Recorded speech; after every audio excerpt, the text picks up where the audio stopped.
This program features live coverage of an African safari and may include animal kills and carcasses. Viewer discretion is advised. Good afternoon and welcome to Ndlovu Dam here at Pridelands, where we have an array of animals coming down to drink some water. Thank you for joining us on the Sunset Safari. And as you all know, for the first 45 minutes of this drive, we'll be dedicating it to all the children in the world. So please send your questions through to kidsquestions@wildearth.tv. My name is Taylor, and on camera with me today is Gert. And like I said, we're at Ndlovu Dam, but that's not what was just here. I wish you could have just seen it literally just a moment ago. Let's have another look. But it's emptied out a fair amount, but about 5 minutes ago, there must have been over 30 or 40 buffalo that had come down to the water's edge to have a drink, followed by some elephants. And there is even an Inyala in the far corner who's brave enough to come and have a drink between these giants. And then there was also a big male giraffe. But they have all moved off now, but I think we'll be able to catch up with them a little bit later. That's no worries.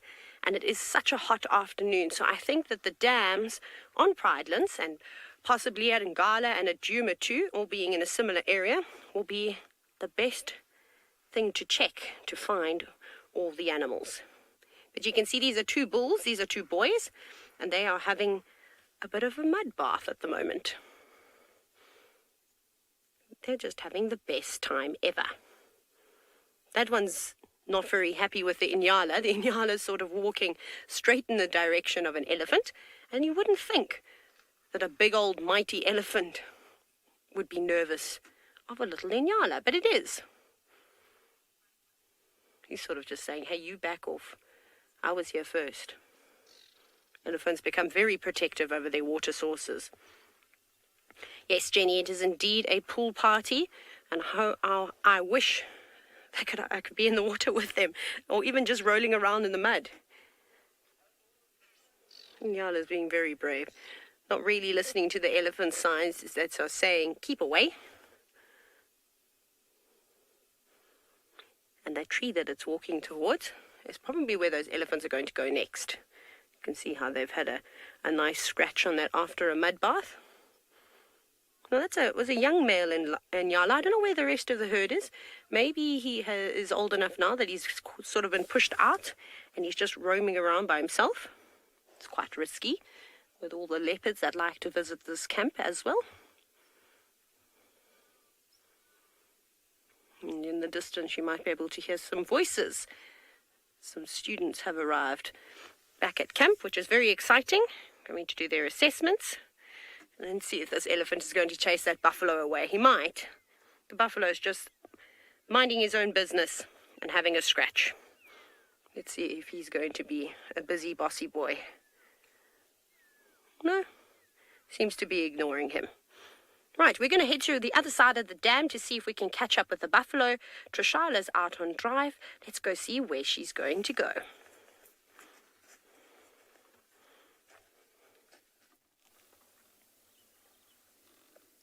I am doing so much, looking at some birds up in the sky, the beautiful, beautiful blue sky. It's wonderful weather out here, 26 degrees Celsius, 78 degrees Fahrenheit. It is warm, and Taylor's absolutely right. The waterholes are the places to go to. Now, first things first, Mike Willis has dedicated this wonderful afternoon safari to the Wild Earth, the Wild Earth team. And he says, thank you all for bringing the whole world on safari and being with us. That is awesome. Thank you very much. I don't know what we'd do if we weren't able to bring it to you, because it's just so beautiful. It's lovely to have you with us. My name is Trishala with BK on camera this very wonderful, very warm afternoon. We are in the west today, and we are going to have a look out for Hukumuri. I think I might visit Simbambili, which is just to the west of us here on Djuma.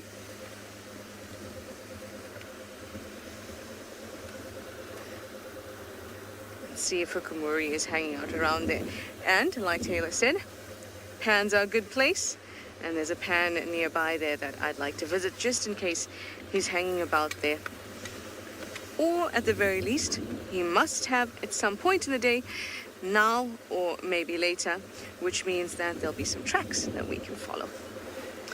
Anyway, it's water all over the place, and Nikki at Beyond Zingala is also looking at some. So let's go and say good afternoon.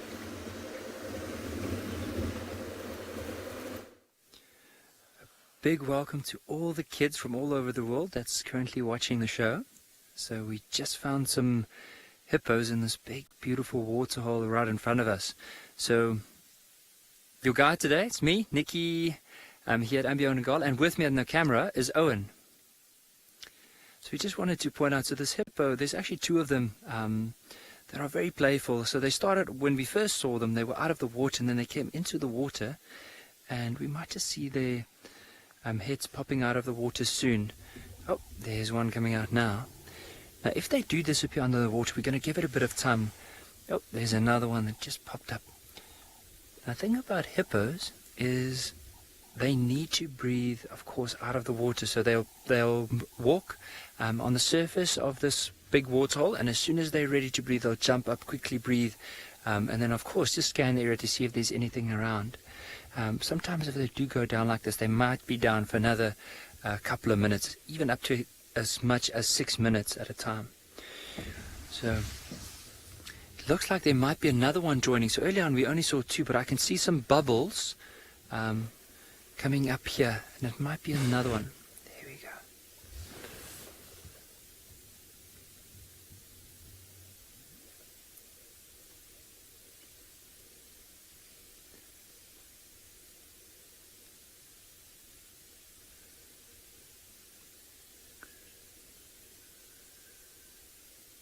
We'll just give it a bit of time. You can just see all these ripples on the water. I think pretty soon one of them is probably going to pop up and like blow that water out of their nostrils. Let's just wait for it.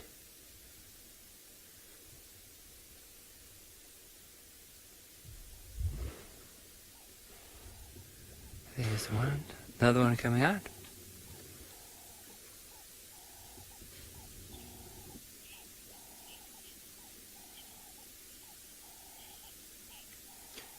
Gabriel 11, I am on the eastern side of Ngala today, and hopefully later on, when the sun isn't as harsh, because there'll be quite a bit of reflection on the map, I'd love to show you where on the map we are. But we are, if you can imagine Ngala the map, or Ngala the property, just visualize halfway in the middle, and then on the far eastern side, so on the right hand side, that is where we are now. And there's a beautiful waterhole here. Now, what's really nice about this waterhole as well is the other day we sat here for quite a while, and I think altogether we counted more than 200 elephants coming down to drink water, and then moving. There was a lot of tracks. Myself and Owen, as we were driving here, there was a lot of elephant tracks crossing the road. We thought that we might have even seen some here or get some here, but I think what might have happened is they came through earlier on, drank, and then moved off. But I think if we spend some time here later on, there might be some more elephants that will come down.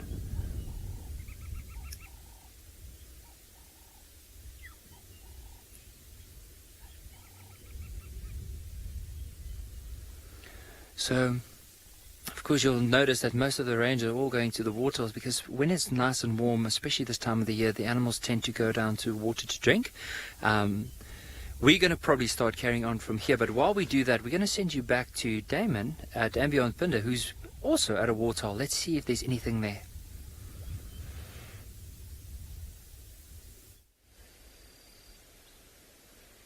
Good afternoon and welcome to and Beyond Pinda Private Game Reserve. My name is Damon, and behind the camera we've got Marcel this afternoon. And just like Nikki was saying, and like Taylor was doing as well, we've also started our afternoon at a big waterhole. And just like Nikki at Ngala, we've also got a big pod of hippos.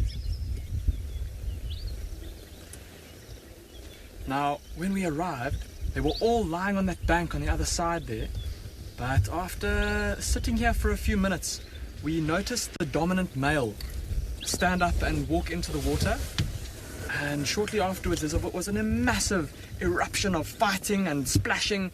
And it was obvious that the dominant male, had found a hippo that wasn't welcome in his waterhole. Now see how there's all these little heads that are popping up out of the water, kind of spread out over a bit of a distance.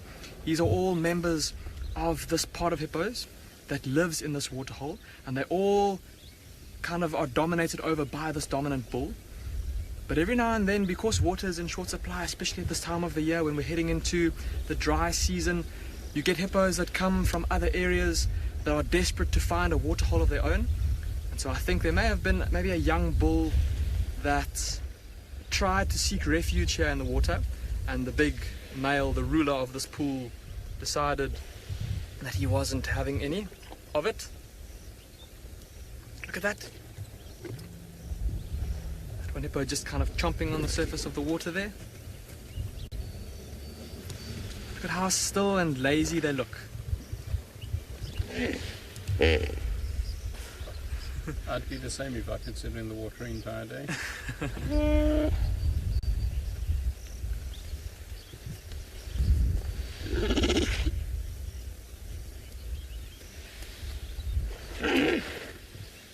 Connor, who's 7 years old, is asking why hippos don't get sunburnt like he does.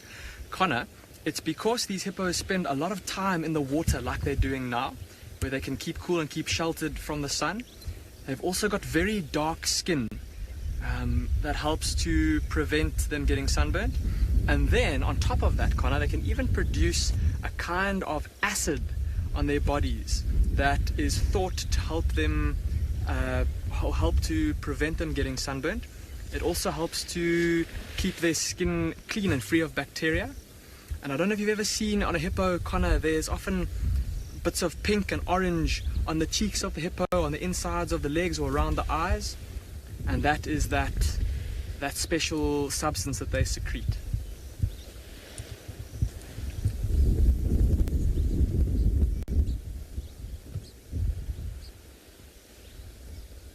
See, just kind of lazily bobbing around. Now it was quite a chilly morning this morning, and I think that's why all these hippos were initially lying out on the bank, just trying to warm up a little bit. But then with all of the commotion of that big bull starting the fight, they all came back into the water.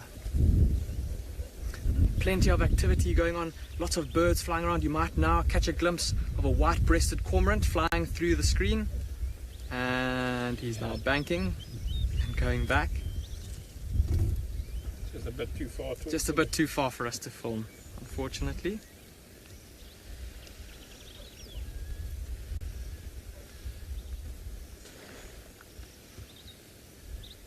And I'm pretty sure that a little bit later on this afternoon, oh, here comes the cormorant again, coming for a second pass. It's like he's flying laps of the waterhole. There he goes. And at this time of year, those white-breasted cormorants are nesting here in the dead trees and the waterhole. Mr. Jordan's class, you're asking how big is an adult hippo? Well, Mr. Jordan's class, they can weigh about 2,000 kilograms, maybe even a little bit more, and they can stand about 1.6 meters, if I'm not mistaken, to the shoulder. And I'm just going to show you, I've got a book here that has quite a nice kind of illustration compared to a man. So I'm just going to ask Marcel just to quickly go to the book. There we go. So there is a human, Mr. Jordan's class, and there is a hippo by comparison. So it's a massive, massive animal.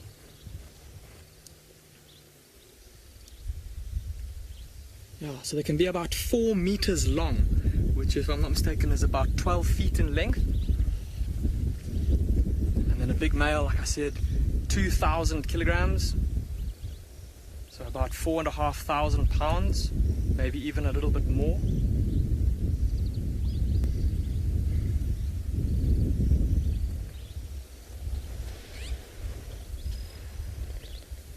Just listen to those gentle sounds of them exhaling as they snooze.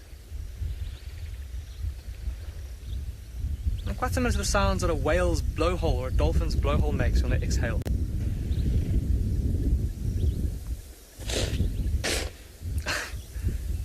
Bit of a just north there.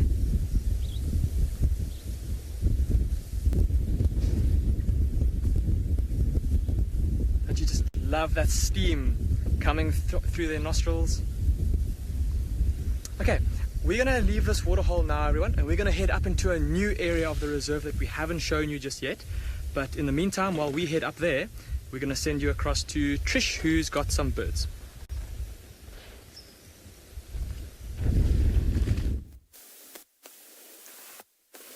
I am looking at the tops of trees. That's because there's lots of birds around. Now that on the left, that biggish bird, that's a grey go-away bird. Their sound goes like this. They're quite large. And then we have the dark birds that are really shiny. Where'd you go? There we go. It's really shiny. So if it's really shiny, we say it's glossy. And this one looks like a Cape glossy starling.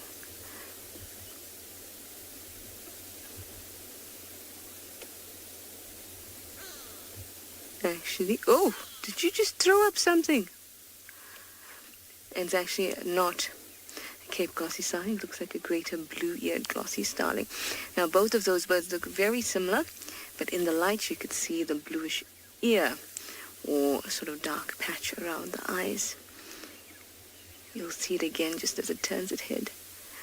Now, the other type of glossy starling we get here is the Burchell starling, but that one has a longer tail and a dark eye. This one has, as you can see, a yellowy eye.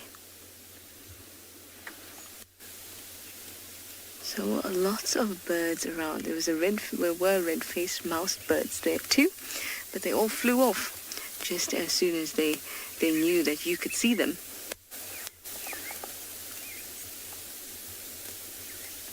Those sounds you heard going past now, that was them.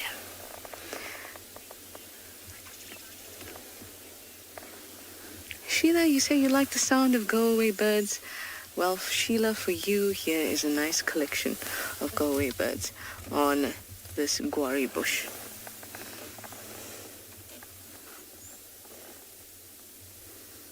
I don't think the sound is bad at all, Sheila. Does make me think a little bit of the sound somebody would make if they wanted to show how disgusted they are with something. And the kind of the sound of them wanting to throw up and go, ugh. Sometimes they do sound like that, and can't say that one is pleasant, but it's very hard for me to say that any bird's call is unpleasant.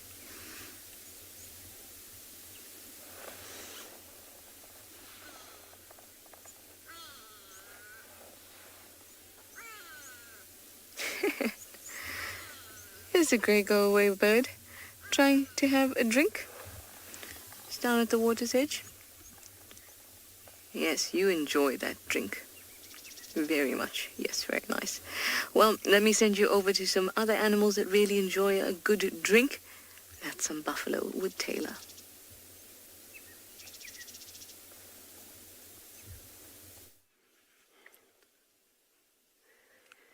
They do indeed, and I also enjoy a mud wallow. So we've managed to catch up with the breeding herd of buffalo that visited Ndlovu Dam at Eco Training's camp. And they're all just moving through the thicket now. They're actually making a whole bunch of noise. They sound like a herd of elephants breaking branches. But it's just some of the bulls scratching up on trees. I don't know if you can see them. I'm not going to start the car because the herd is actually just settled with us. This is the same breeding.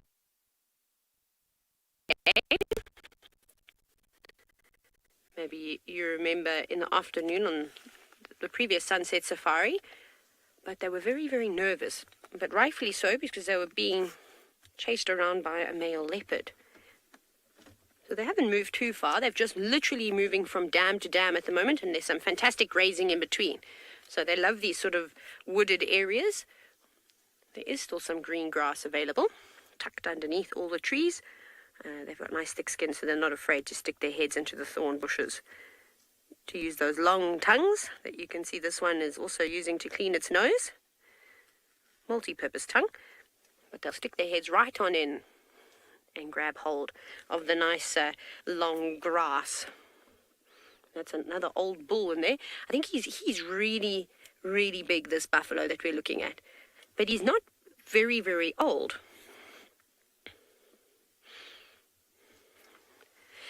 Ian, who's only 10 years old, I'd be very nervous to take on or have a wrestling match with a buffalo. I think that they're very strong animals. And do you know why I think they're one of the strongest? Is because animals like lions love to hunt buffalo, so they like to eat them. And sometimes lions will jump onto the backs of buffalo, and you won't believe it, Ian. Those buffalo, they will bronk and buck like a rodeo horse and try and throw the lions off, and also try and get them with their very sharp horns. And if they can fend off lions, they must be pretty tough. Look at this guy. Look how big he is. He's huge. His stomach is almost dragging on the floor. He's eaten so much. But you can see all the sheer muscle on his body too. But I think the strongest animal that we see out here, Ian, has to be an elephant. They are the biggest land mammal. And there are even some videos on the internet of elephants tossing buffalo up into the air. They get too close, and who knows, maybe over the next month or so we're going to see some crazy action like that, because everybody will be fighting over the water. Isn't that quite cool?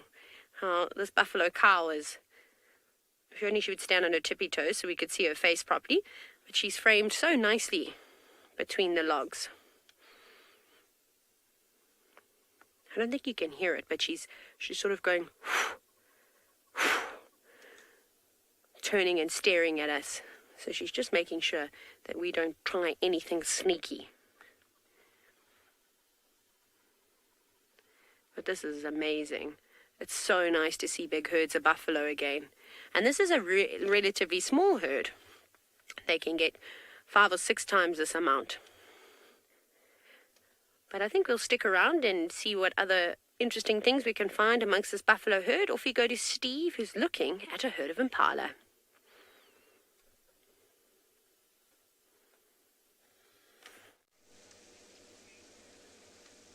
Good afternoon and welcome to my vehicle on Djuma Private Game Reserve. My name is Steve and I'm joined by Davisito on camera, and we are very excited, of course, to have you with us again. Boys and girls and everybody else, we have got some impala over there. I know it's not as exciting as a herd of buffalo. We've got lots of buffalo on the property at the moment, but impala are very common, but very interesting.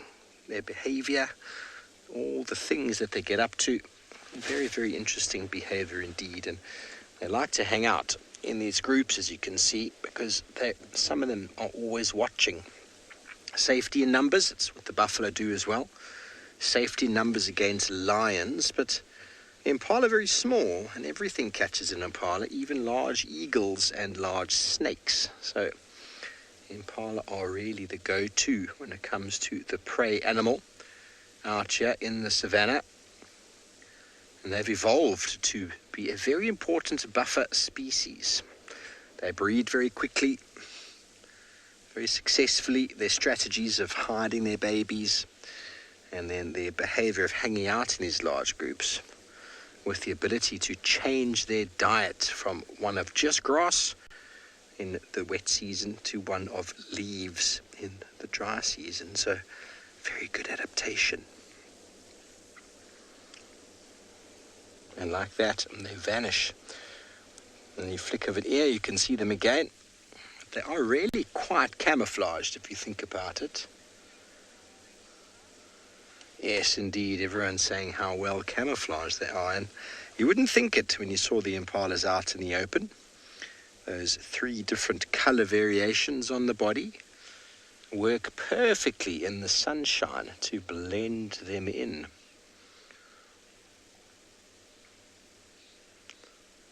So the reason we've come to this area is, while we were sort of relaxing this afternoon, we heard monkeys shouting.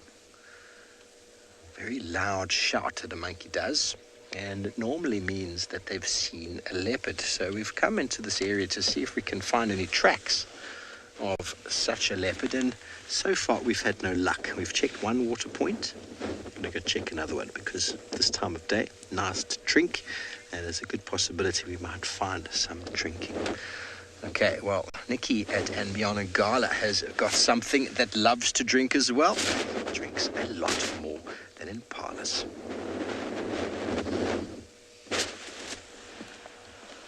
So we're driving away from the waterhole, and not even a kilometer further on, we found this big elephant bull, and he's literally right in front of us in the road. And so we spend quite a bit of time here to see if he's going to move off, or what is he going to do from there. And of course, he might have come down from an area where he already had something to drink, and now what he's going to do is he's going to feed.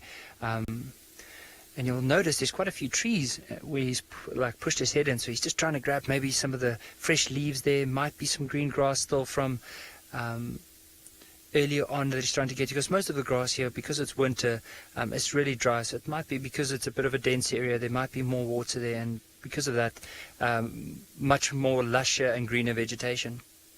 But for him, as big as he is, he'll have to eat a lot of food. I think with this bull, he'll probably need to eat at least 200 kilograms or 450 pounds of food a day just to sustain himself. And also, if I look at his back, I just want to grab my binoculars just to have another look, like especially around the tail.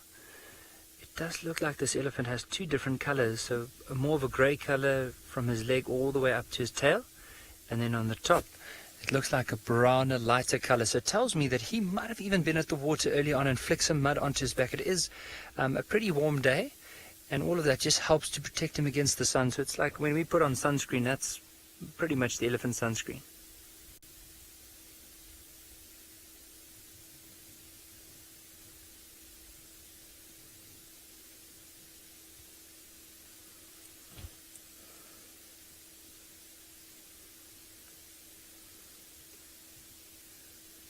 So also with elephants,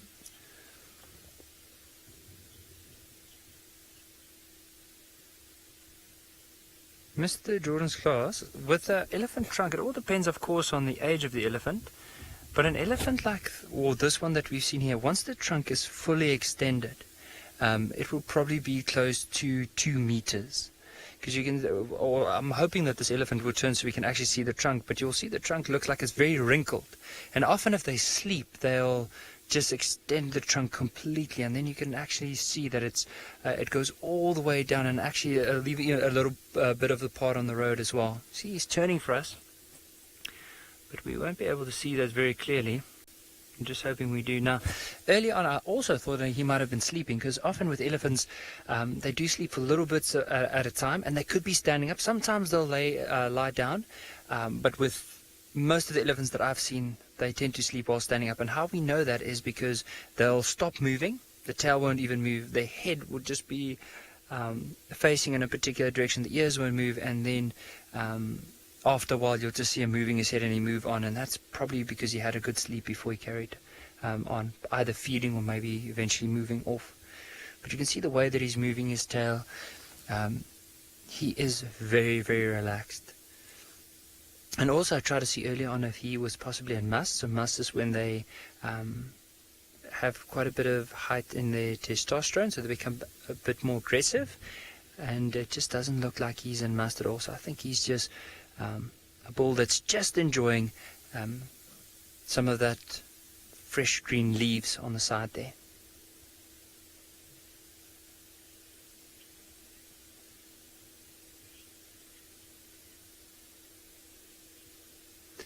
So we're going to spend some more time with this elephant and see if he moves off. If not, I'm sure we'll get to see a little bit more of him. But while we do that, apparently Damon at Ambient Pinder found something very interesting in the road. Let's go have a look.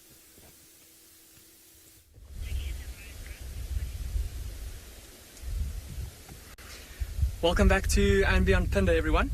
Now, we've just been driving through some of these dry riverbeds in the southern part of our reserve, and because this area was once underneath the ocean millions of years ago, about 89 to 99 million years ago in the mid to late Cretaceous period, we sometimes find fossils of marine creatures in these old riverbeds, and that's exactly what I found here.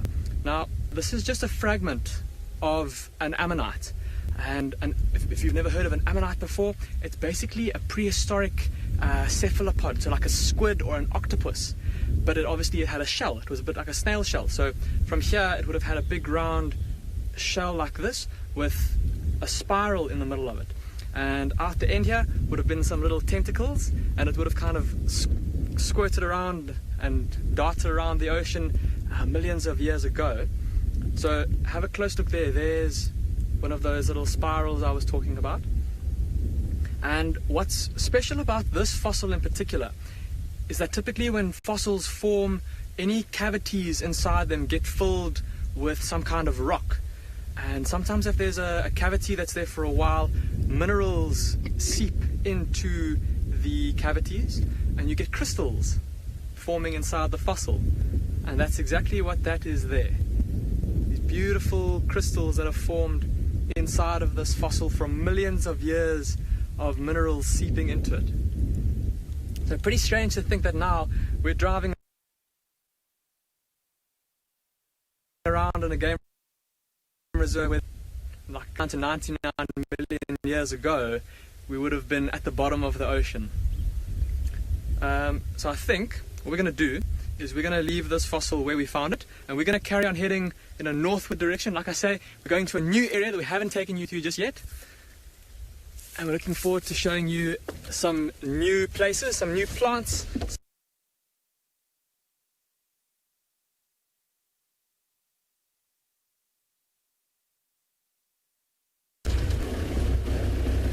Arjun, you're asking if we still learn new things every day while we're out on the and new to learn. You can never know everything. That's one of the most exciting. Because no fish on Earth is also a millipede fossil, 425 million years old.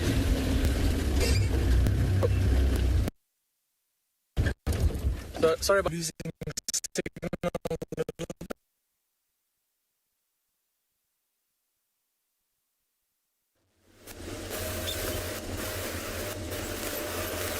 You want to know what I'm up to? I'm busy being jealous about your fossil find. That's what I'm doing. It's just awesome.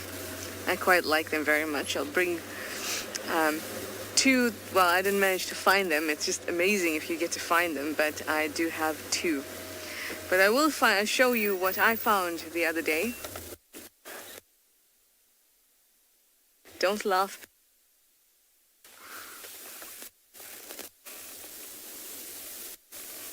Now, I don't know what that looks like to you guys, but to me, looks like a dinosaur egg. Also, no evidence to back this up besides the fact that it is round and has at least some sort of shell-like feature. Yeah.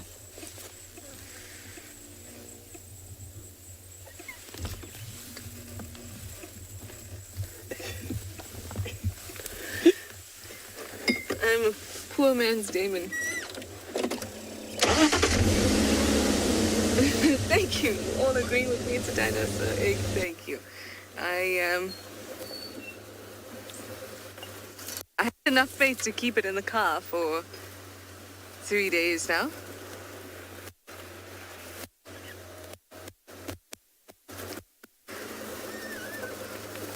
So I'm now going to go to the bigger dam on Simbambili. See what's lacking on that side. But so far I haven't found any fresh leopard tracks. I have seen tracks though. Eagle, you say congrats, I found a good quality rock. Eagle, if it is a good quality rock, I'll be very happy because I suspect that's a bit of concrete. It's just ridiculously heavy. You know, sometimes when you grab a rock, you can get a basic idea because your brain is a marvelous machine and it is doing a ridiculous amount of calculations. So you see a shape and you can kind of determine what weight it should be, and this one's too heavy.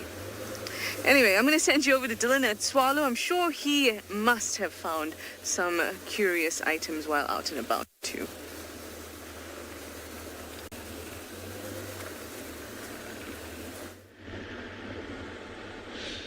Welcome back, everyone. It's great to have you on board at Tswalu Kalahari. My trusty steed, old Gendre, on camera there. How's it, Gendre? My name's Dylan. We're going to be heading out. I cannot tell you what we're after, but it's super exciting, like uber exciting. And I would strongly recommend that you keep watching this space. I'm not going to give the game away yet, so you're really just going to have patience. Enjoy what the other guys are doing, because I hear they've been having some amazing sightings as well. So keep sticking with them, and yeah, keep learning with us. And yeah, I think it's going to be a good afternoon. We had a fairly quiet morning this morning, but that's part and parcel of it. Yeah, I think it's going to be a really, really fun afternoon for us. I'm dying to tell you what we're going to see, but I can't. I'm not even going to give you a clue this time, because you might just get it too easily.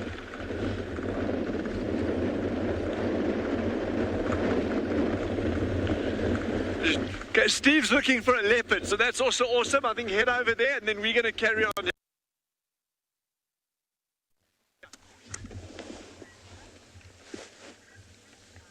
Thanks, Dylan. Yes, well, you're back in the Sabi Sands Djuma Private Game Reserve, boys and girls, and well, we found another herd of impala. You can see how once again they're all together in a group. And impala here are almost one of the most important food sources for the leopards that we have. The lions will hunt them, as well as the wild dog and the cheetah. And there are lots of impala in this area. It's the perfect habitat for impala and for small antelope such as duiker and scrub hare and many of our small little birds. And this is the prime sort of habitat right here for a leopard. Their spots make them camouflaged, make them concealed so that they hide in these thick areas. And most of the prey that they are looking for are also very good at camouflaging in these areas. So now, what exactly is a habitat?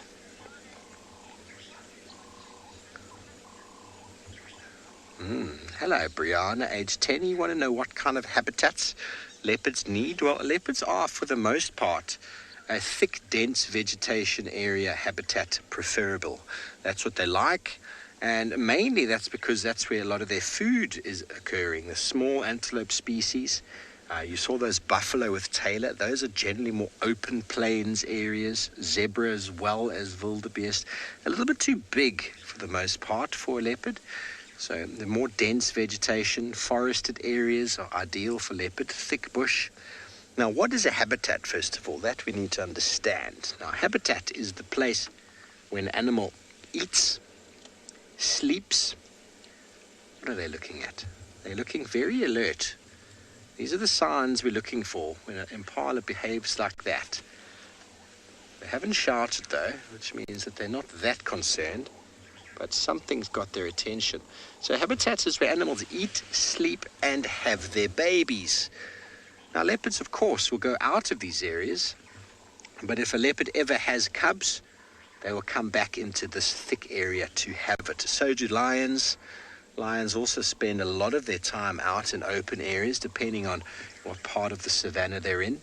But when they have their babies, once again, they go into these thickets, little riverine areas with riverbanks and dense clumps of bushes. If you didn't have the habitat, the animal wouldn't breed, which means they wouldn't be there. We talk about that for birds.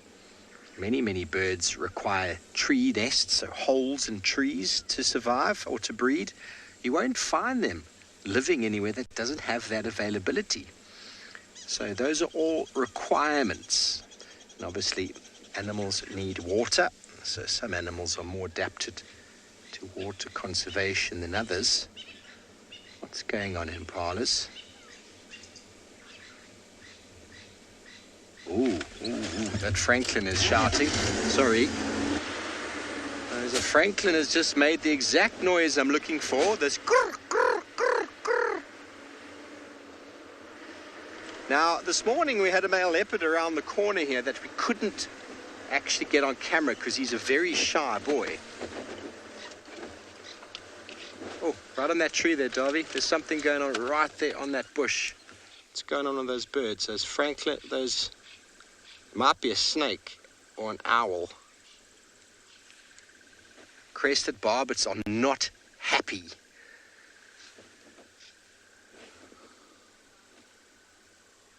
Barbets were dancing around.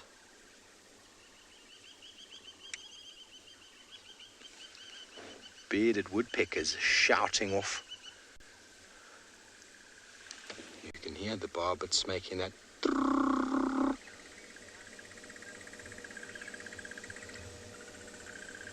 Now, I've never seen a barbet respond to a leopard before. It's possible there's a mongoose. There could also be a small owl or a snake. This is the prime habitat for all of those animals. You hear the woodpecker tapping now.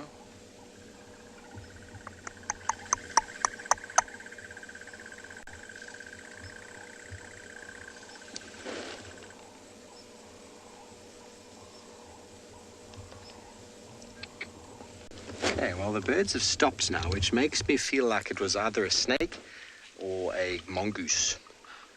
Oh, now the impalas are shouted. Okay, I think it is indeed a leopard. I've never known those birds to react to a leopard before. Let's try and get through here. Did you hear that? That's an impala alarm call. Sure, stay with us. Seem to have a very nice little pathway through here. Got to go slowly. The Franklins are on the floor. There's impalas over there.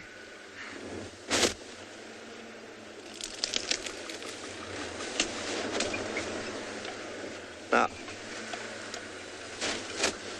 oh, Tammy, there is definitely something afoot. Problem is if it is our skittish male leopard, we're not going to see him, but I'm hoping that it's our queen, Thandi, and her little cub. This is the area that she had her cub in the first time Tristan saw her not long ago. But it's getting a little bit bumpy in here.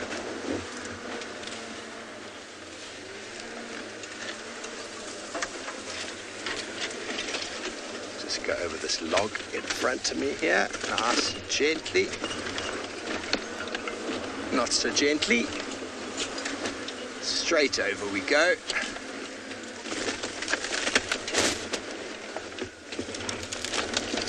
Now right over here is where Tristan first had her. Now I wouldn't be surprised if she's in the same spot, but if it's the boy, Mwati, we're not going to see them. Sorry, Darby. Just listen again.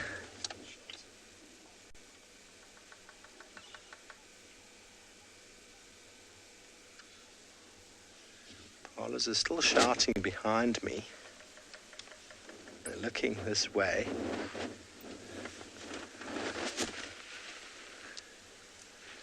Penelope, your ears are wide open. Can you do the kudu ear for me? And the impalas sometimes will still shout even when they don't see the leopard. They'll still make a noise and look in the general direction where they last saw it. Now there's a tree that's been pushed over here, so let's try to get around it. Okay, very good. Well, we're going to see if we can find out where and who and what is going on here. And while we do that, let's go to Damon, who's stopped to look at some vegetation.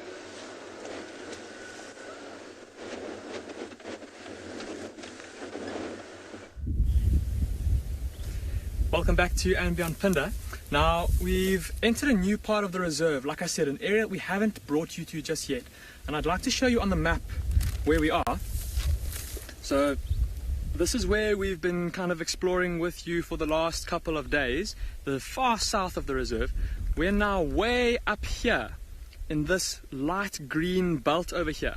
And this light green represents a special habitat type called palm felt.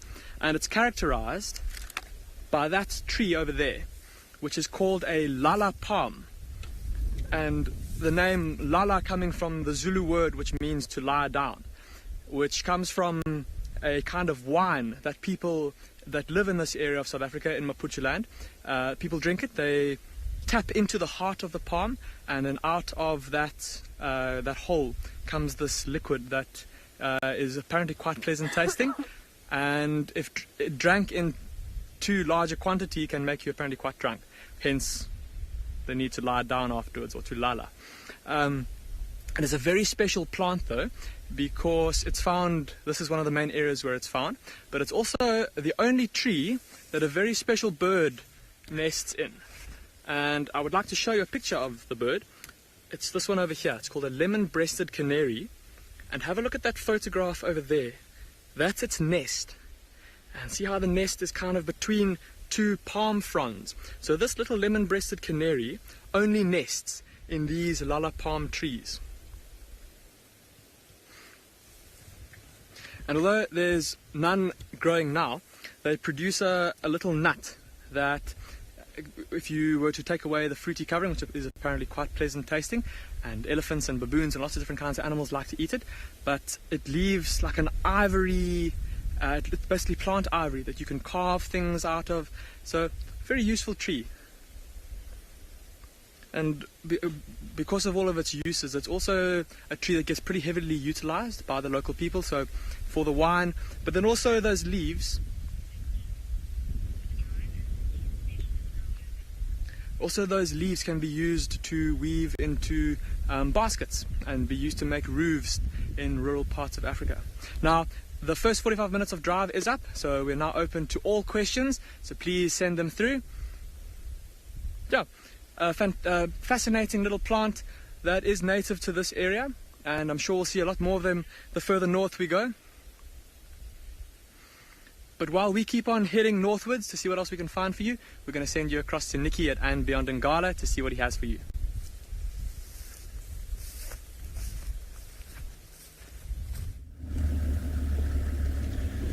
So we just found an hyena. Oh, and I can see him now.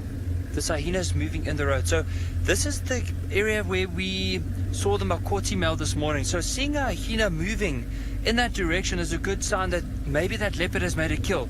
So what we're going to do is follow this hyena for a little while and see if it eventually gets to where that leopard was this morning. Now, as I said, from where this hyena is now, I'm just going to stop here in the shade and then we'll focus on the hyena. But from here to where that leopard was seen is not even 100 meters, so it's very, very close. You can see how the hyena is now just scanning around, probably also smelling the air. So while we follow this hyena to see if he eventually brings that out to that leopard, we're going to extend you across to Taylor Pridelands because apparently she has some elephants fighting.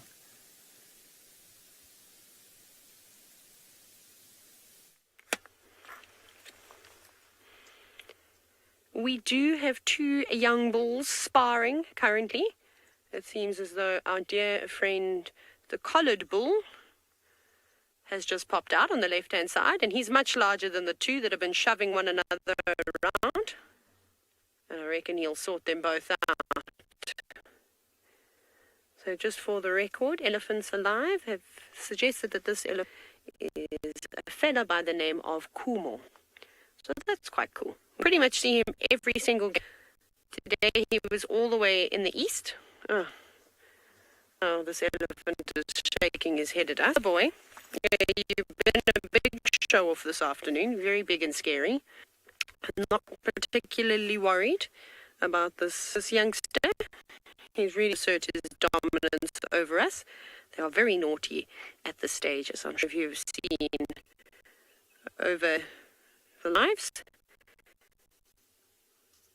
especially since he was just butting heads with another fit. But you can see how those bigger bulls, the youngsters, out and get them to behave.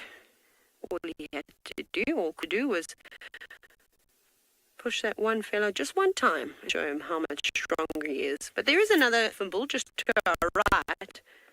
He's feeding this way, slowly off now. Yes, elephants are typically quite sassy animals, especially when they are young bulls. What I will do in a moment is I'll just go to the corner to see if we can get a better view, because we're about to lose all of them. Shall we do that? Okay, let's read. So we've arrived at the other dam that we pretty much every single day, which is Leopard Dam. So we had the female with young cub track moving around here. Oh, they're fighting again. This bull that shook his head at us is quite cheeky. He's causing all kinds of havoc. Keeping my eye on them. See how the bull on the left is at a bit of a disadvantage hill.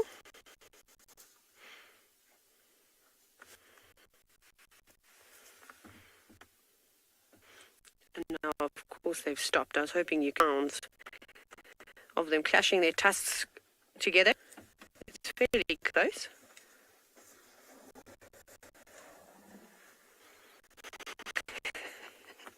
One right down to his knees.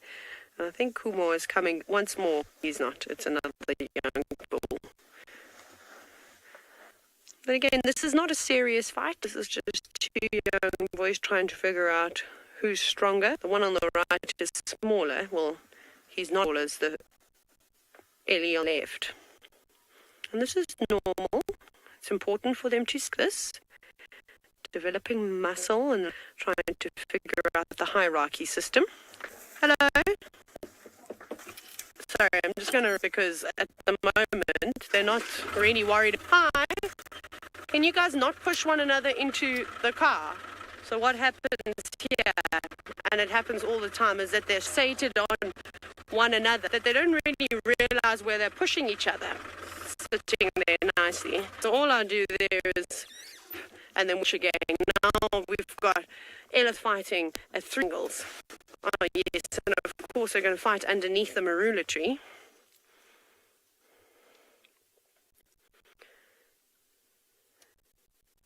I think we'll try and stick with these Ellie bulls for a little bit longer, as this could be quite exciting, but off to Djuma Private Game Reserve to see what's happening.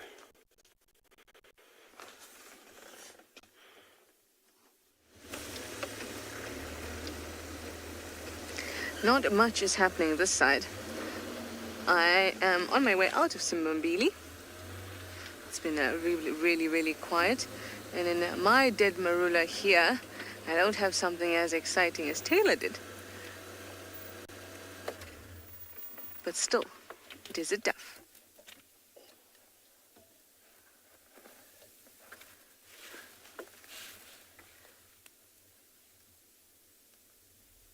Hello, Cape Turtle Dove. You don't get enough screen time, do you?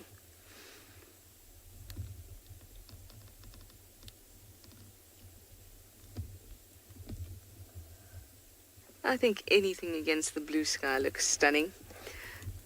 Even if it's a dried marula. I don't want to say even if it's Cape Turtle Dove, because Cape Turtle Doves deserve love and attention too.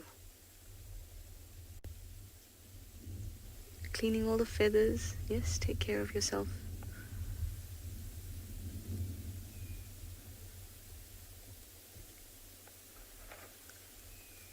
It's very quiet.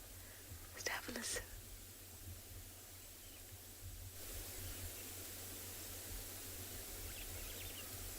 Oh, there's some faint bird calls.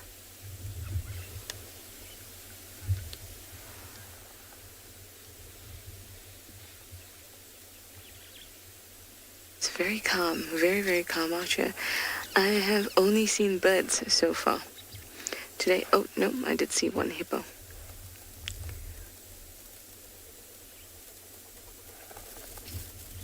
I feel like I'm missing large animals.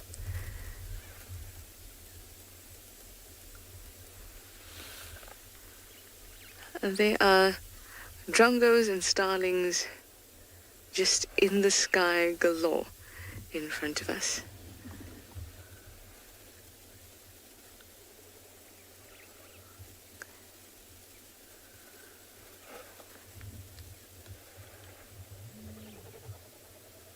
If you just heard that, that was actually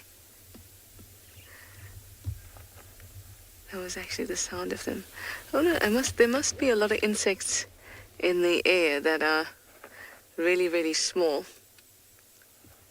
Just in the sky in front of us, BK, with all the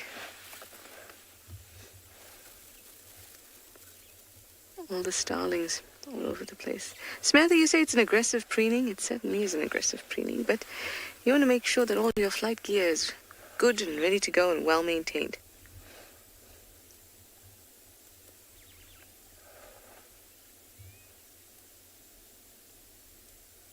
Very good, Dove. Oh no, now all the other birds I wanted to show you in the sky have all flown away.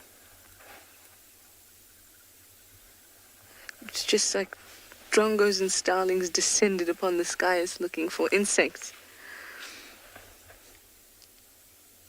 Ooh, BK, over on this side we have a lilac-breasted roller and the dried marula on the right.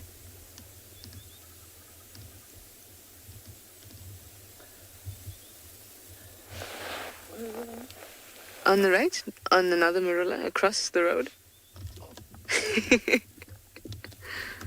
Just all the way on top there. Yes. And left. And up. Ta-da! Hello, gorgeous.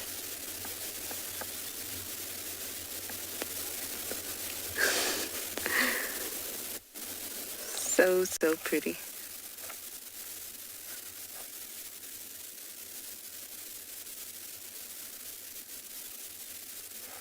Against that blue sky and the bones of this marula tree. Just stunning. Gorgeous. All right, from one pretty bird to another, as Emma says. Let's send you over to Steve with a barbet.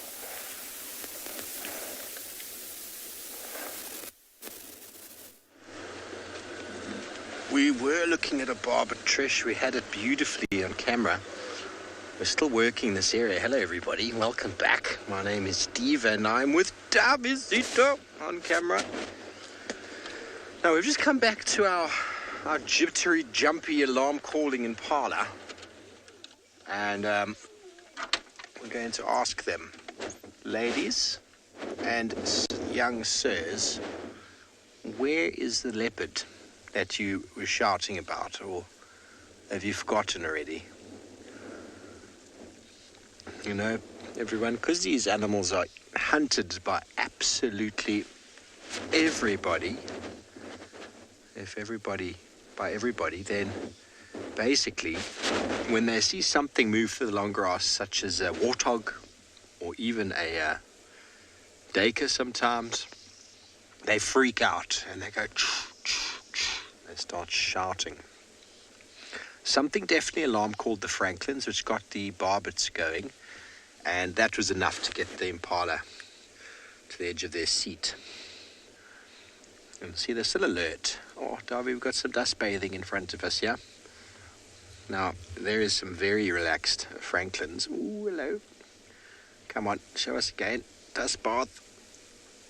You might ask, why on earth would an animal dust bath? Now, birds preen every day, and preen is basically the ability to take oil from a preen gland, which is above their rump, and they smear it on their feathers to keep them from getting wet and waterlogged. So it almost keeps, it's a waterproofing agent, and sometimes they overdo the preen. And the best way, sorry about the car being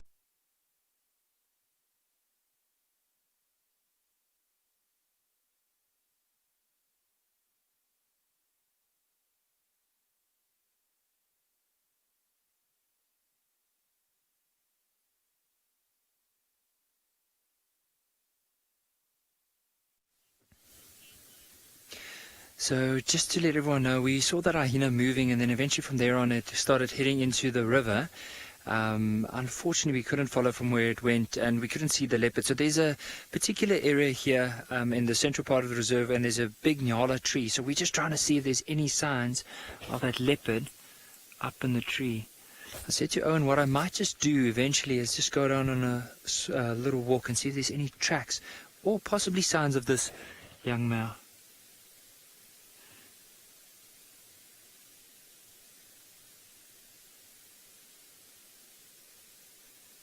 You know what I think we'll do from here, Owen, is so there's a beautiful riverbed on this side. Now, the direction that leopard was moving in was almost from where that big tree was, over the road into this direction here. So let's go all the way around into the river, and then we'll do a whole loop around. If we don't find anything in the river, what I want to do is later on this afternoon we'll come back here and then maybe see if we need to do just a little walk in to see if there's any signs. If not, I'm sure he might have moved, and probably don't know if he caught impala earlier on, or he's probably gone into the shed, and that's where he's lying down at the moment. But for now, let's carry on. Let's go into the river. It's going to be such a beautiful scene.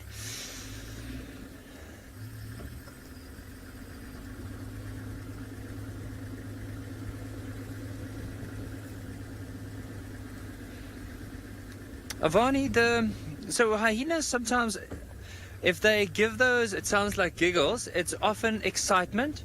So whenever there's a carcass, you'll hear them calling like that or laughing like that. And then often it attracts other hyenas as well, especially if there's some lions around or leopard and they're trying to chase them away or intimidate them to get to the carcass. Then they'll call the other ones, and that's normally when you hear that what sounds like a laugh.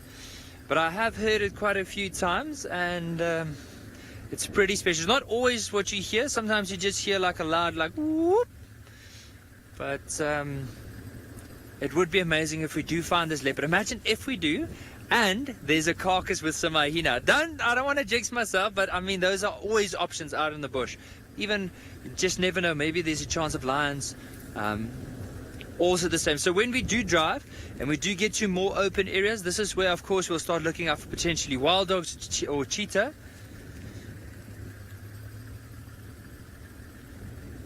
So while we're going to carry on and see if we can find this leopard here, let's cross our fingers, and I hope that Steve also finds that leopard that he might be looking out for. But for now, I think he's still listening out to this impala's alarm calling, or just trying to find out if they're alarm calling. We'll send you to him.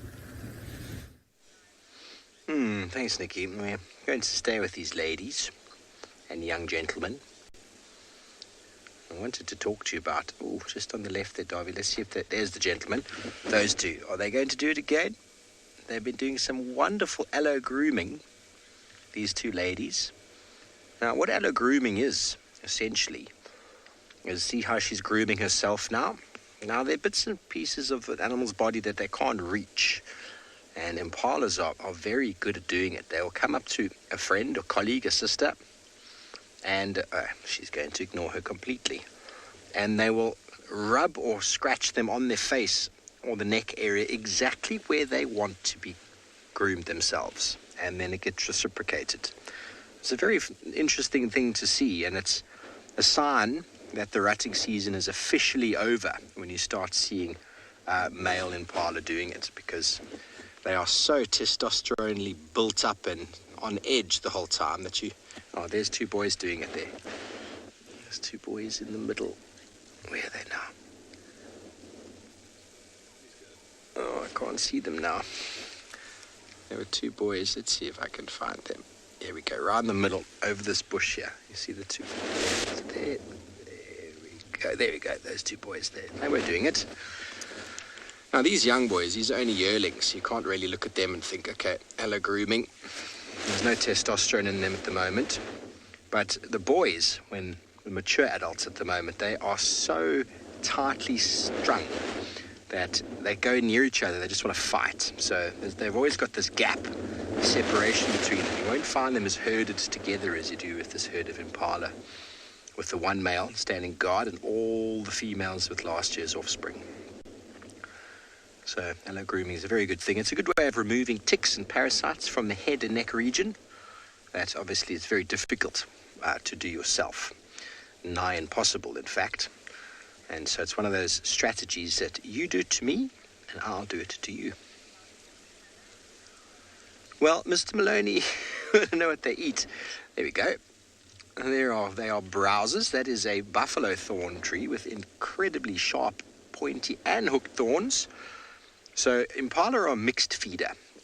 When you see them scratching each other, they're not really looking to eat the parasites that they scratch off, but no doubt, I've never seen an impala spitting out after they've done some grooming, so it's possible that some of that protein is ingested, but they're busy chewing now.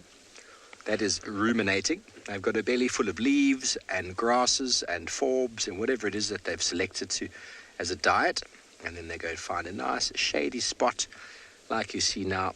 And let's just watch that one in the middle. Keep watching the chewing, and as soon as she's chewed it sufficiently, watch the throat. Oh, did you see that? That was the bolus, the chewed cud from the mouth, going down into the tummy, and then another ball of vegetation coming back up. Watch it again. It'll happen again, any one of these. Let's watch that one in the middle of the screen.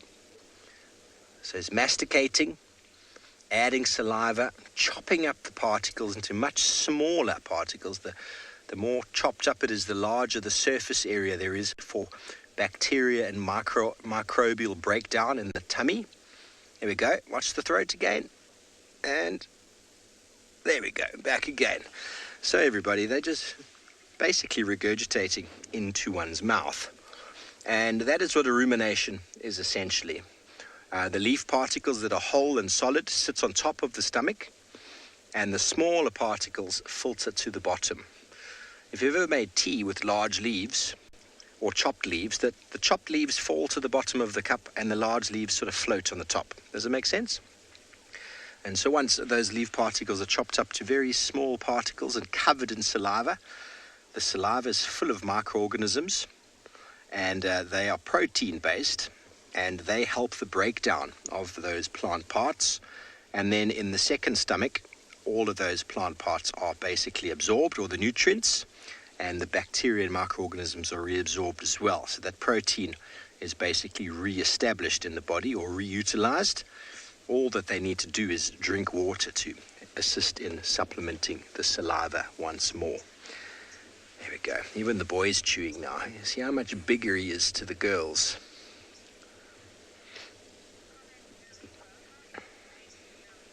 Noriko, I think it is fantastically interesting, in fact, these animals' adaptations to the landscape. Isn't he a magnificent fellow?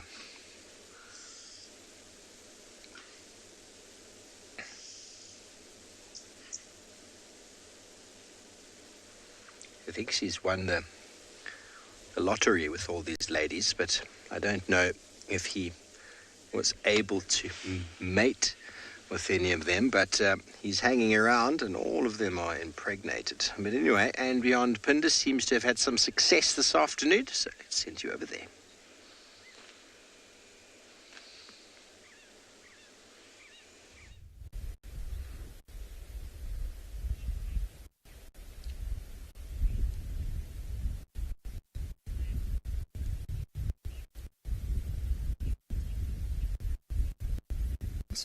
Who also won the lottery, it appears.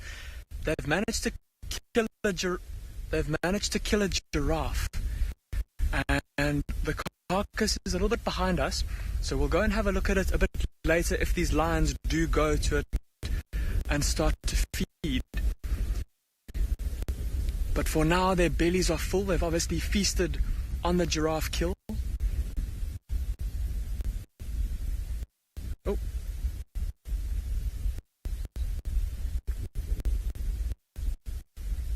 Must have gotten a nose full of a scent of some sort that he felt he needed to just lift his head and see what was coming. Now, he's lying here in front of us, and his brother is lying a bit behind us, a little bit closer to the carcass. And so we're going to sit with these male lions if that giraffe in question didn't try to come down to drink and then get surprised by these two male lions.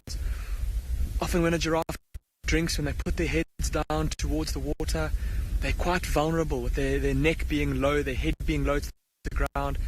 Because if a male lion, even one by him like this, were to grab a hold of that giraffe's head, it wouldn't be able to lift its neck up again. And that lion would be able to grab its throat or grab its mouth and then kill it. Although the way that he's lying now, you wouldn't say that he would be capable of killing anything. He looks so peaceful and sleepy. Look at how his tummy is heaving up and down. So like we said, it's been quite a warm day. The sun has been very intense, and that heat must have been exacerbated by having a tummy full of meat.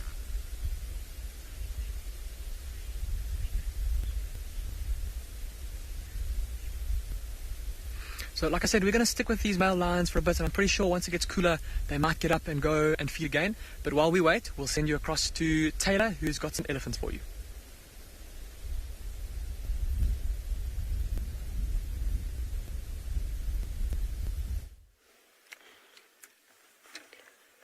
We're still sitting and everything has calmed down, which is wonderful, although it was quite entertaining having those boys push one another around, but they've settled in and are feeding on the marula tree that they're just standing underneath now.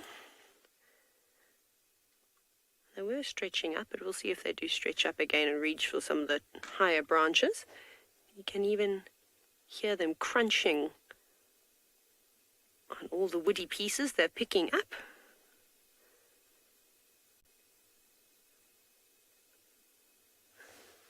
And then, of course, no one wants to crunch on one, so you can't hear it.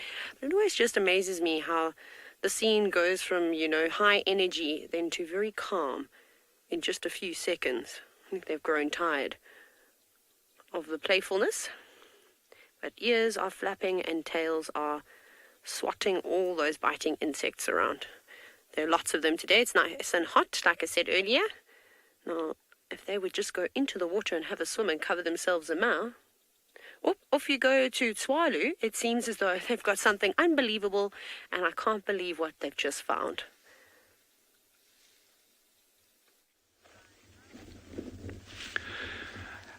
Welcome back, everyone. I'm not going to be talking loudly, so I'm hoping you can hear me. We have the most amazing animal here. One of our tracking teams located a ground pangolin. This is insane. We are miles away from anywhere. Look at that, we're in the middle of nowhere. The guys picked up and tracked a ground pangolin. The reason I'm talking softly, and Jandre and I are still about 10 yards from it, is we want to disturb it as little as possible, so it actually continues feeding and doing what it should be doing. So we're just going to have to be really, really patient. Sometimes you're going to sometimes you're going to see it coming out. Sometimes it's going to go into the bushes. This is just going to be a patience game. If it goes and hides away, then we'll go to one of the other reserves and we'll come back again later. But this is so special to find these animals. This is like the unicorn of game viewing. So we're incredibly lucky. It's going to come out. I'm hoping it's going to come out. You can just see the movement by the bush. So what they do, that little animal is actually foraging for ants and termites inside that bush clump. Those of you who joined us this morning, some of you were, some of you weren't. But those ants that we were looking at this morning, that's one of the important species for them. And then we get another genus here called Anoplolepis. Those are very, very important food items for these little guys. The reason we don't want to disturb them, apart from not being good to disturb an animal, is pangolins and aardvark really, really battle in winter if you've had a bad summer rainfall season. Now, this past one was okay, but the previous seasons we've had have been quite poor rainfall, so there hasn't been a lot of food around for them. So they need a lot of energy, and if they're foraging At night now it's super cold, and there's very little prey items around, so they normally come out late afternoon like this one is, and then they forage. But if it's been a poor rain season, they're actually not going to be able to eat enough to get enough energy, and that's why it's super, super important that we disturb them as little as possible so they carry on feeding. You know, however amazing it is to see a pangolin, we don't want to disturb them to the point where we're compromising them, same as with any animal. And you can see this one's moving occasionally. We've actually seen his tongue flicking in and out, so it's actually feeding. So we just need to be very, very, very patient. And he'll come out into the open just now when he's finished up there. We just need to, like I say, we can't go close, unfortunately. And Jeandre is doing an incredible job here. The poor guy's like standing, it's all handheld, no tripod. So I'm ecstatic, I'm over the moon. So they feed, like most of their diet is ants. Alicia, I agree with you. This is absolutely fantastic. I think fantastic is, for me, is like almost an understatement. I mean, you know, in my entire time working in the bush, Tswalu has consistently produced, of all the places I've worked in, Tswalu has consistently produced pangolins. But it's, even here, it is an incredibly challenging species to locate and follow. And our long-term pangolin researcher, Wendy Peneno, yeah, she's been working on these animals for 5 years now. I mean, she knows what they think, what they breathe, what they eat, where they sleep, everything about them. It's just really incredible. But even with that, we're still kind of like scratching the surface in terms of understanding their whole ecology and that. So we've still got a lot of unanswered questions. But this is gold to find these. So even if you go across to any of the other reserves, Jeandre and I, we're just going to stick here. We're not going to go anywhere at all. And please feel free to ask questions. This is incredible. I'm like, yes.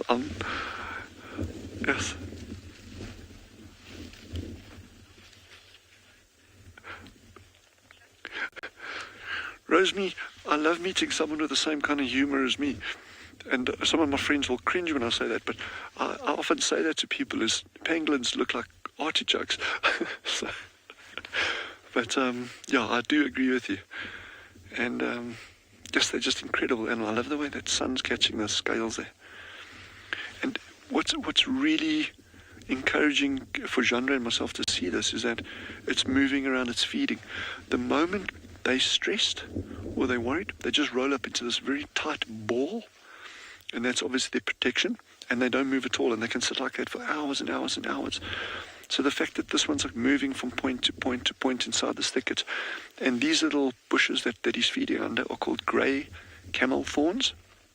A grey camel thorn, because of the leaf colour, they've got thorns, and a giraffe enjoy feeding on them, and maybe camels too once upon a time. But the Afrikaans name for a giraffe is a kameelperd, which means a camel horse. So hence the name of this bush, grey camelthorn. And the ants love living inside these little bush clumps. So these pangolins will often go from bush clump to bush clump to bush clump, feeding on them.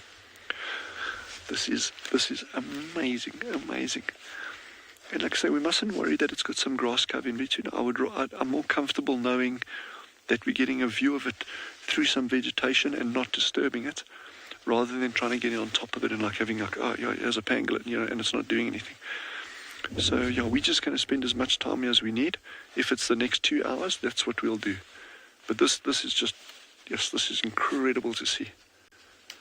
I wish you were all here with us. I know you are here with us, but I just wish you were standing here with us.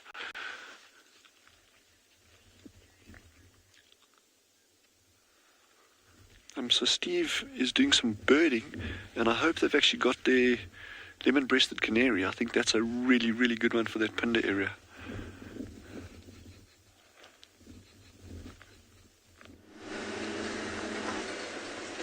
We just had a grey-headed kingfisher, everybody.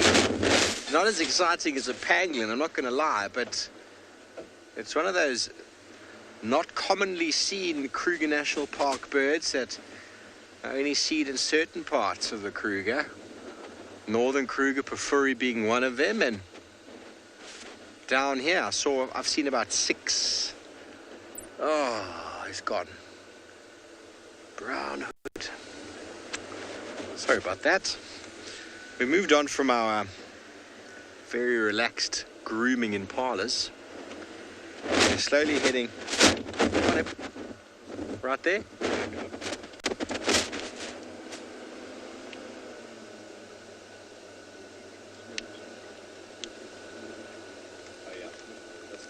Got him there. Can I switch?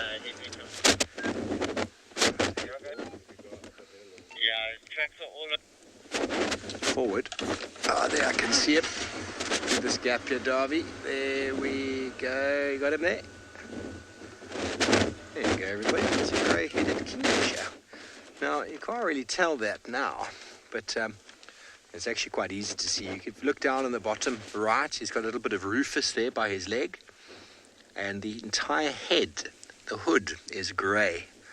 Now, if you turned around, you'd see that his chest is brown up to sort of the belly button area, or should I say the chest area, with a grey head. How awesome. Now, many of the people who are maybe new to the show, this might be a new bird for you. Kingfisher before.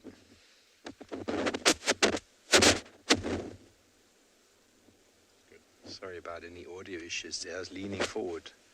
I must have brushed my microphone.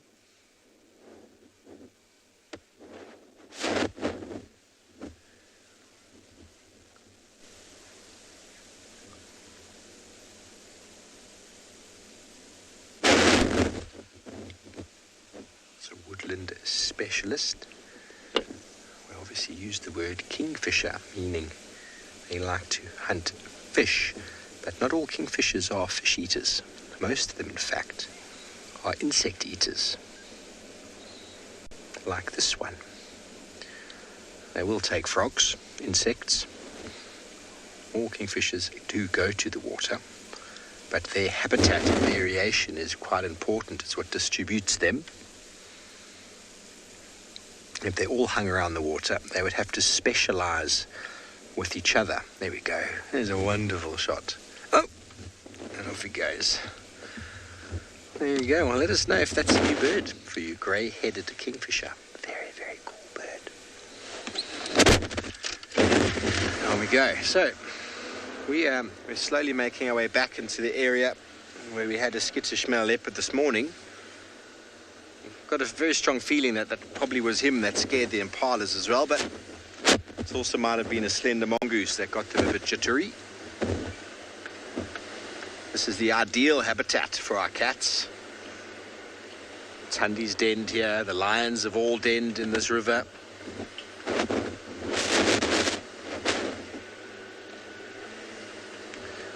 Nice, Hannah, I'm glad that's a new bird for you. Always nice to keep lists. Nice to keep a bird list.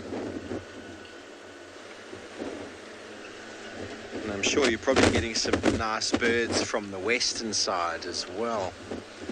Okay, before the fast-moving pangolin runs away, let's quickly send you back over to Tswalu Kalahari.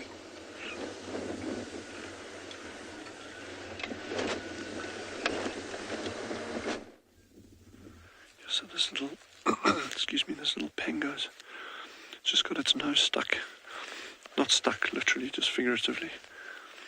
Inside it can just moving now. So yes, it had its nose stuck in an ant's nest, what we assume is to be an ant's nest. And just still feeding away.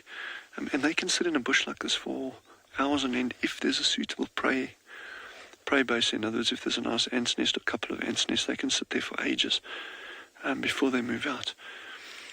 And yes, I'm just still blown away that the guys managed to track this. Like I said, we are so far away from anything. And the guys just put in a huge amount of effort there. So that just shows the skills of our tracking team. Obviously, many of you may have heard how threatened pangolins are worldwide in terms of the illegal wildlife trade. There's 8 different species, 4 in Africa, 4 in Asia, and all of them are vulnerable or endangered. And this species is no exception. This is the ground pangolin, African ground pangolin, or Temminck's pangolin. And aside from all the research that's been done, and some of the best research ever on pangolins has been done on Tswalu by Wendy, and yet, as I was saying earlier, we still know so little about their lives, their habits, how long they live, how fast they grow, how do they disperse? I mean, what distances do they disperse? We've had pangolins moving in a week 30 kilometers in a straight line. That's a young male that's dispersing from point A to point B, from where he was first located to where he was located again 10 days later. So let's say in a week, just over a week, he moved 30 kilometers. That's a straight line distance. And remember, they're not walking in a straight line. They are zigzagging, foraging, going into little bush clumps like this, looking for things to eat, coming out. So who knows what distance he may have covered in total to get from point A to point B there. So we don't, and then he disappeared. We don't know where they go to and how far they move. I love wild dogs. We will definitely show you a pangolin track when we get a gap. Of course, we're going to make every effort not to disturb this animal whatsoever. So Jandra and I are not going to go closer. But if we see, and of course we don't want to leave it at the moment, so we'll just stick with it. And later when we leave it, we'll try to get a nice clear view of a pangolin track. And of course, over the coming months, coming weeks and months and days, if we see any good pangolin tracks on the roads, because we're always looking out for those, we will 100% stop and show everyone what a pangolin tracks look like. They're actually very, very cute, very sweet little tracks. And while we're talking about the tracks, on that question there is, many people don't know that pangolins actually don't walk on all four legs. Their normal gait is just on their two hind legs. That's all. They use their tail as a counterbalance to their forequarters. Because obviously, if they're just walking on their hind legs, if they didn't have a tail, they'd keep falling over. So the tail's very, very important for balance. And and occasionally they'll use their front legs a little bit, especially if they're going very, very slowly. And if they're digging, they're exceptionally good diggers, but not at the speed that like an aardvark or a honey badger would dig up. Which leads me on to another question. Now that we have our miscreant honey badger kind of in the general picture, remember the meerkat and badger incident, those of you who were following, we've recorded on Tswalu honey badgers actually killing pangolins. And that's, again, that might sound awful, but that's nature. That's what they do. That's why pangolins have got such amazing scales. It's no surprise that they are armored like that, because they've evolved over millions of years in the presence of large predators, including lions, including honey badgers, including spotted hyena, including brown hyena. There's all sorts of things that can potentially prey on a honey badger, but they don't always get it right. We've seen on Tswalu on many occasions as well, a lion pride actually locating a pangolin, finding it, and then what they do is they play with it, as lions do. Many of you that have been on safari or joined us on Wild Earth, seeing these live safaris, you see how much lions play with things. Often it's with a tortoise or a piece of wood or a feather or whatever. Lions do that, and it's commonly encountered where apparently last year there was even a sighting in the Masai Mara with lions playing with a pangolin. So there we go. That just kind of backs it up. So we've seen that on Tswalu, and normally what happens is the lions kind of lose interest and they move off, the pangolin moves off, everyone lives happily ever after. We have recorded it occasionally in summer months when it gets very, very hot, when they should be out foraging at night, not in the day, where lions have located them at some point in the evening and they stick with them right into the heat of the day. Pangolins can normally die of stress like that, heat stress. So it's not unknown, but by and large, they are pretty pretty well defended against most of the normal predators that would be going for them. But what a remarkable animal. I'm just so lucky we've seen this. So great job to the trackers. But anyway, we're going to sit this out, and so I think head back to the elephant sighting. That'll be pretty good.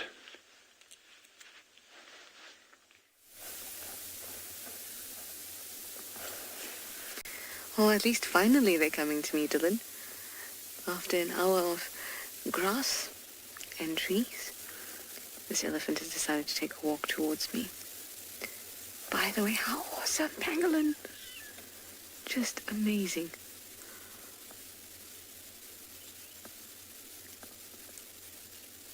Oh, elephant bull here. He's feeling a bit testosterone-y, if I may. You'll see as he comes by. Took his trunk, and before I even arrived here, his trunk was kind of laid over his tusk.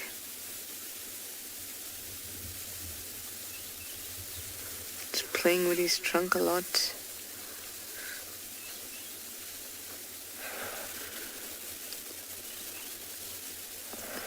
Thanks for that, BK.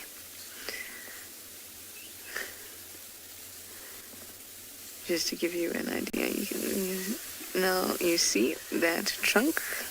Okay, you're gonna need a bit of shouting, I think. But I'm gonna wait till you get nasty. Okay.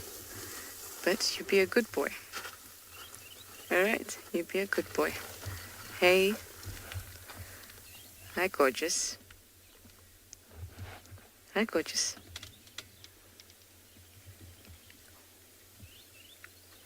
I promise I'm your friend.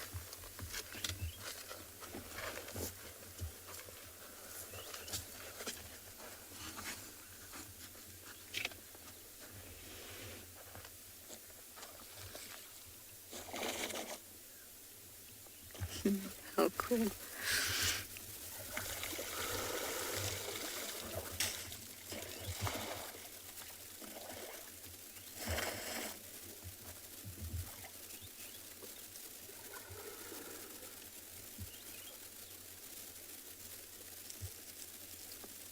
Amazing. It's so important to wait and watch their behavior. He was definitely had a certain way about him as he approached us. That's why I said I might have to shout at him. But you could see he just needed to check us out and carried on without an issue at all. Just too gorgeous. Well, if you enjoy learning about the different behaviors of animals, and most of all getting to experience this live safari, please do go over to our support page and do what you can so that we can continue to do what we do.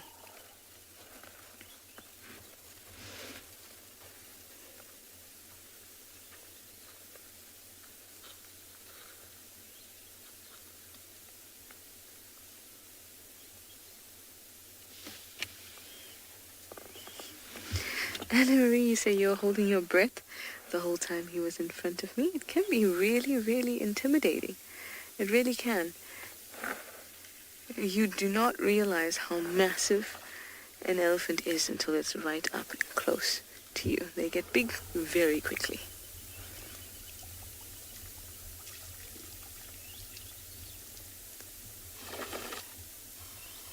And you realize that all he has to do is nudge your vehicle, and you're in trouble. It is very intimidating.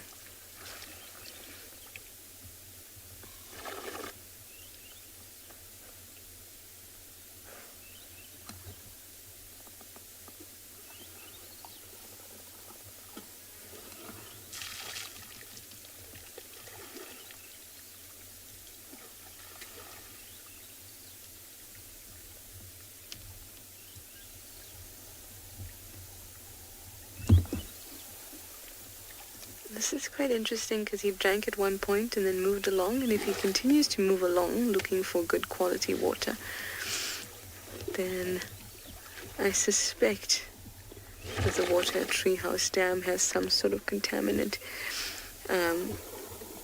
I don't mean in sort of a disease sort of way or poison sort of way. Maybe there's a lot of bacteria making it anoxic, or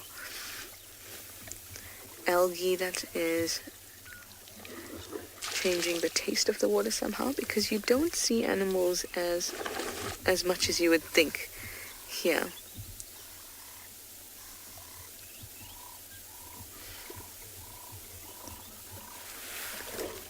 But it seems that he's happily drinking now. Alright, I'm going to watch him for a little bit, and then I'm going to head up to the hyena den, and I'll send you over to Steve and his sassy Ellie.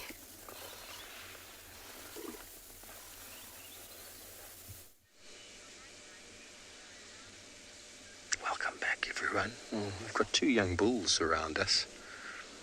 This young bull over here just gave us a little bit of a show. Hence why Trish said he's been a bit sassy. Notice how he's feeding now, but you see how he's got his left shoulder. He's watching us.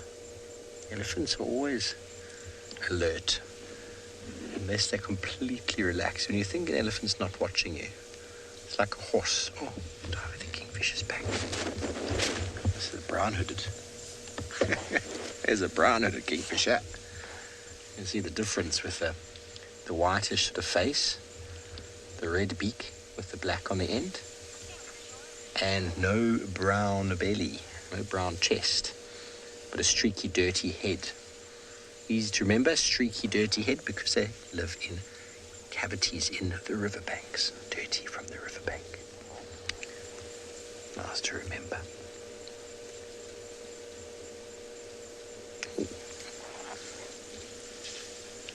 I'm quite a fan of doing some birding while watching other animals. I hope you don't mind.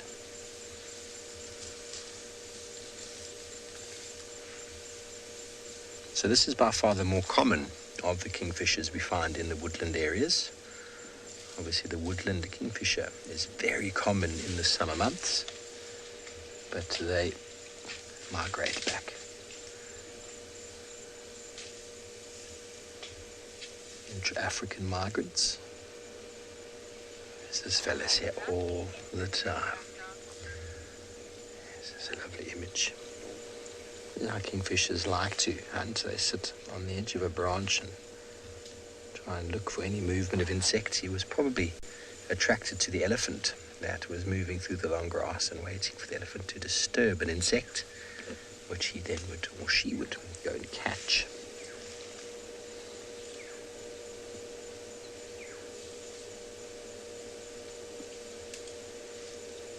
Wonderful turquoise color.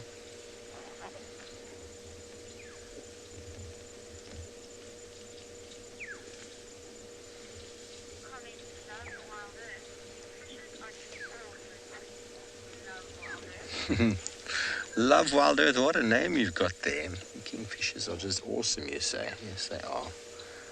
You see he's trying to size up some prey animal, and their hunting strategy is one of plunging. They'll just fly down and land on an insect that's on the ground. And, we've got the elephant bull is coming behind us.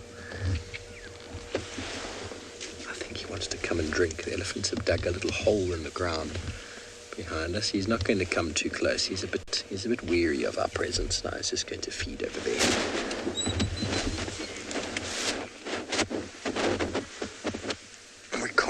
We can't really move, and the kingfisher's gone off, but we're going to try and get in a better position to show you these elephants, and in the meantime Dylan has still got a wonderful sighting.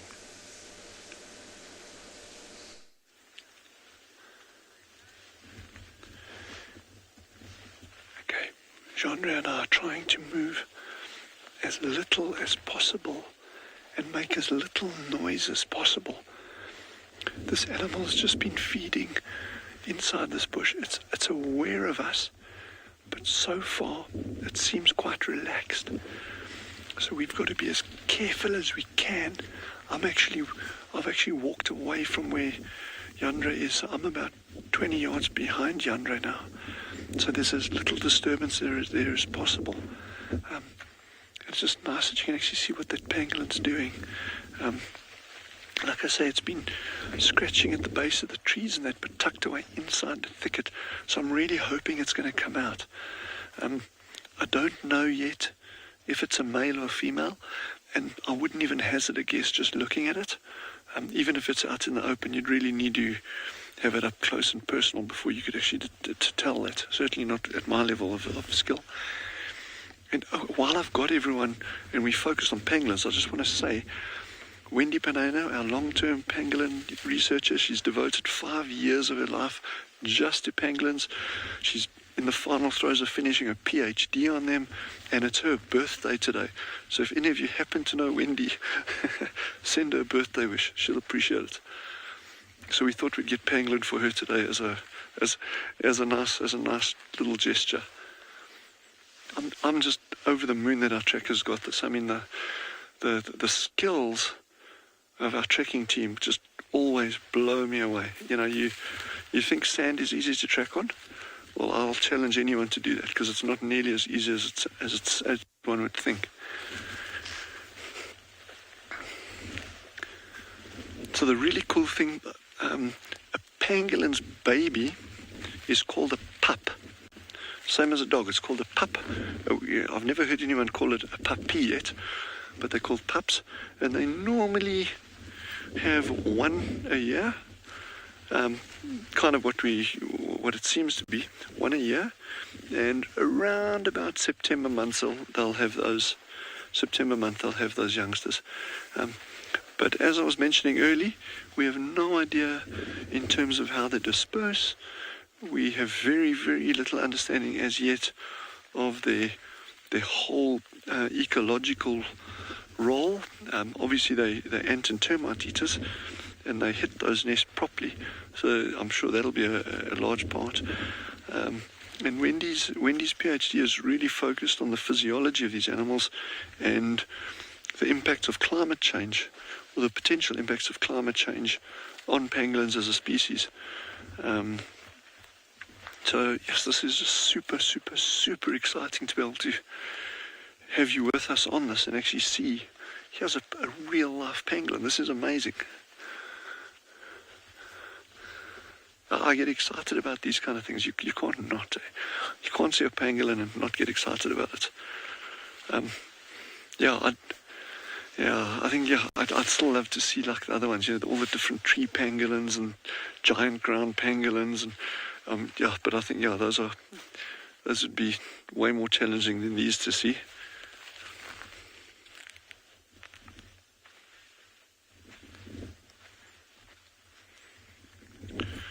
So I think while we just sticking with this little one and what it does, head over to Pinda and see what they've got on that side.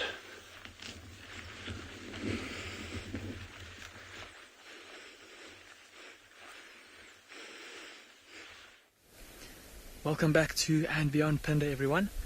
We're still with this male lion, and he has given us the joy of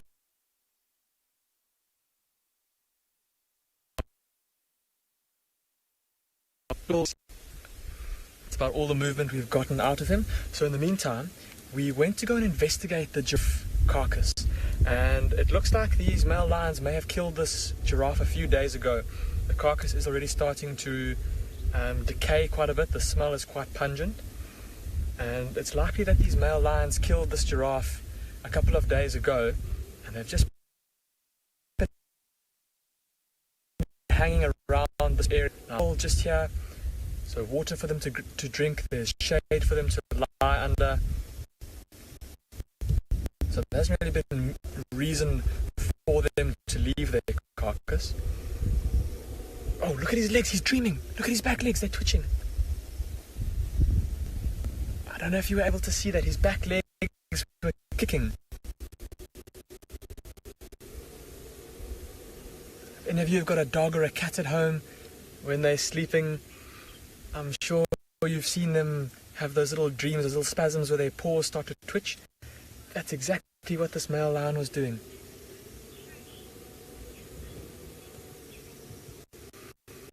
We're going to stay with this male lion, and we're hoping that when he becomes a bit active.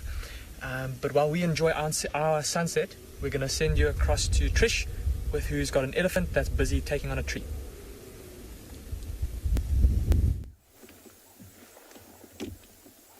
He is magnificent. Look at that light.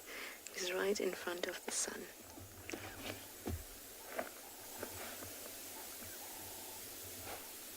See how he's laying his trunk on the ground? He's standing very still.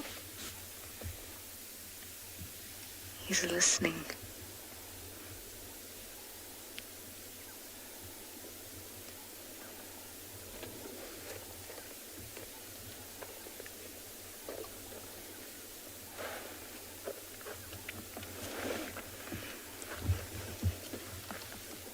He's not terribly huge, but he still is a big bull.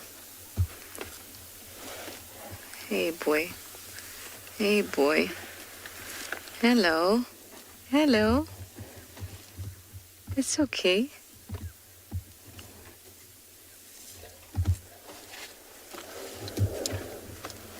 Hi.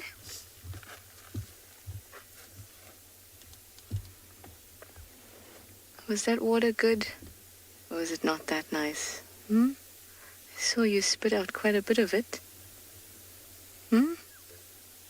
Hey, boy. Hey. Hi. No touchy. No.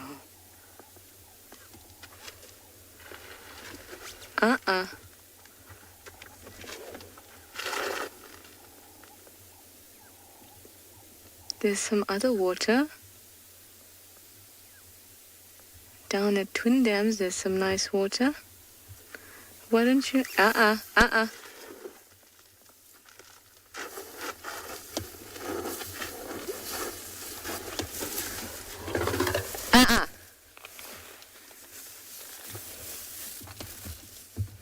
Shame. I have a feeling that maybe he's a little musty. But I don't see him dribbling. But his behavior, wrapping the trunk around the tusk. And obviously you can see that he was fully exposing himself earlier in the other segment.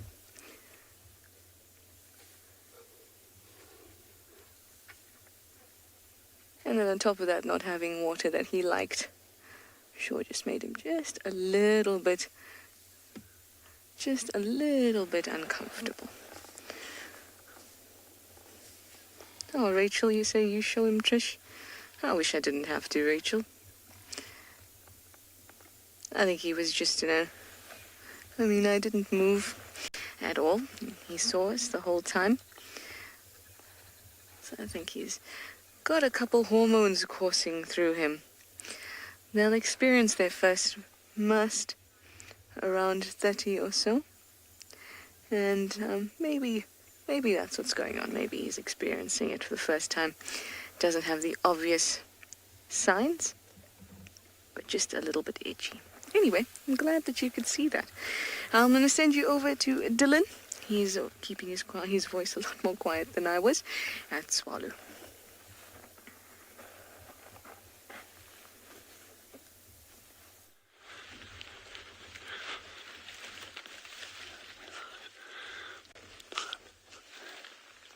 We're still just waiting for this pangolin to come out. And we really... It's been feeding. It moved across to the right, was doing some proper digging there. And now it's just moved over to the left and seems to have got stuck into another part of the ant's nest. So I wonder if that's like all one ant colony. I would imagine so. But I'm not sure about that.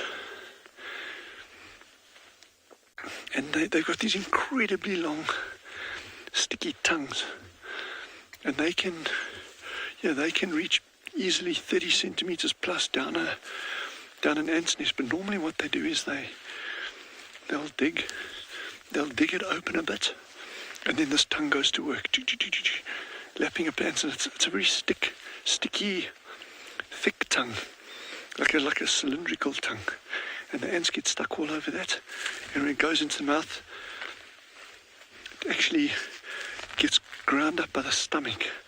They don't have teeth. Pangolins don't have teeth at all. I mean, they're dealing with little ants and termites. It's very, very soft stuff.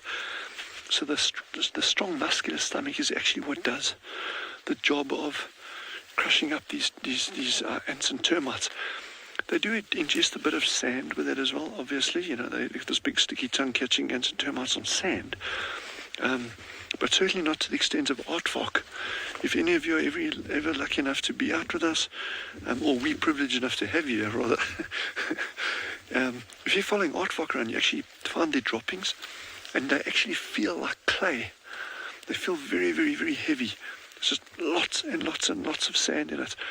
Pangolins, not so much, but plenty of ants.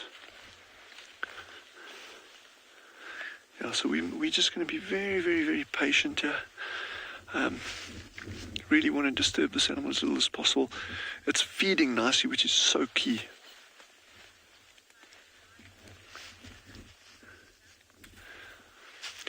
Lisa, a lot of animals can prey on pangolins. Honey badgers on Tswalu are well known for killing pangolins. I've never seen it, but I'm sure a spotted hyena, if it had a chance, would probably not pass up the opportunity of killing a pangolin.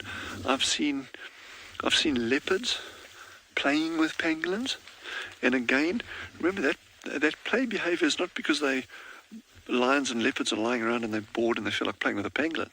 They're playing with it on the off chance that the thing unrolls or uncurls or gives them some kind of opportunity for actually injuring it and killing it. So there's a lot of things that would go for them. What we don't know in terms of pangolins are things like diseases. What diseases impact on pangolins? You know, perhaps there's something out there. You know, obviously with this whole COVID crisis, there was kind of concern about pangolins. But in terms of pangolins in the wild, we know extremely little about their day-to-day ecology. You know, the physiology and understanding how they're interacting with ants and termites in terms of climate change. You know, Wendy's done an amazing job of getting a handle on that. We can kind of fairly confidently tell you now, kind of like when they're going to have pups and that kind of stuff. But there's so much we don't know, and including those things like, you know, what are all the predation factors on pangolins? But we would assume on Tswalu, lions is probably going to be your single biggest threat, apart from climate change. Climate change doesn't directly impact the pangolin, but it directly impacts the prey that pangolins are feeding on, ants and termites. So of course, if climate change impacts on ants and termites, that will have a direct impact in turn on pangolins and compromise them. And then of course, there is the illegal trade in pangolins, which is absolutely horrific, and it's rife. You know, and there's a lot of literature and data available on on social media and, you know, all over the place on that.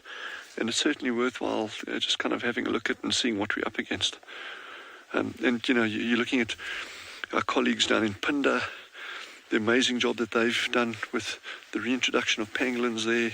It's just like absolutely brilliant work, and we need more of those kind of encouraging, those really, really good stories. So, yeah, and beyond, the team has been doing a great job there. We're going to head back to Trish in the meantime and see what her bull elephant's been up to.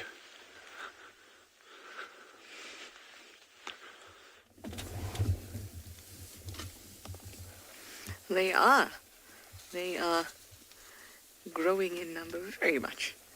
Now, I think we're not very far from where we had the bull just now, and I think that he probably got chased from this breeding herd. Trying his luck with one of these mums. Got chased away to Treehouse Dam.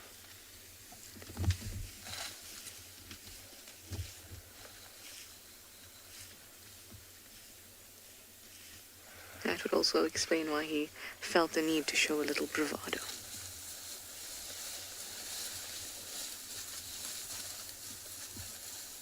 Hey, girl.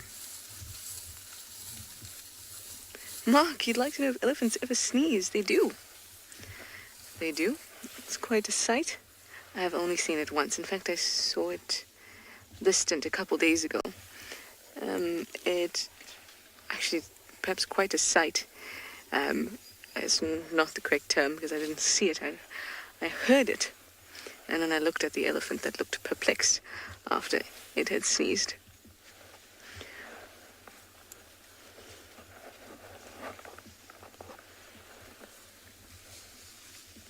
There's quite a few youngsters in this herd as well, so that would explain why the mums might have been extra protective.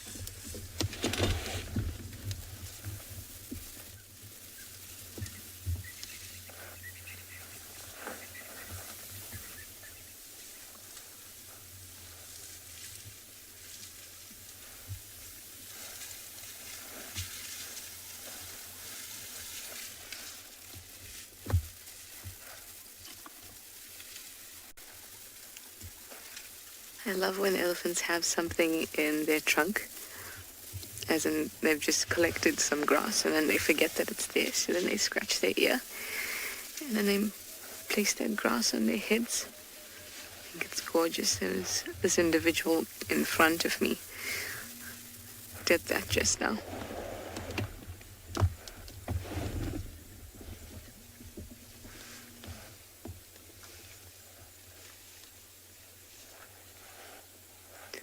As soon as this one crosses,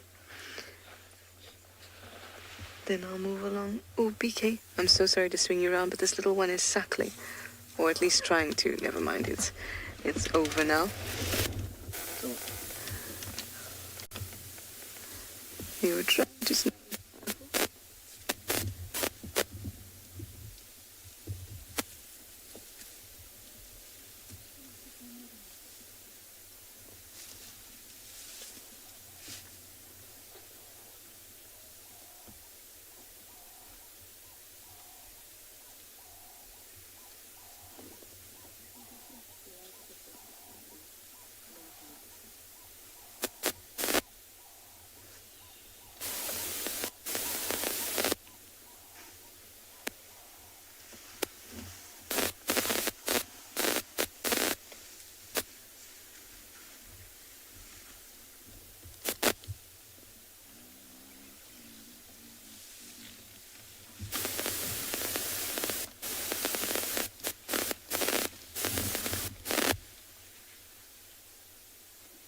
Sorry, guys.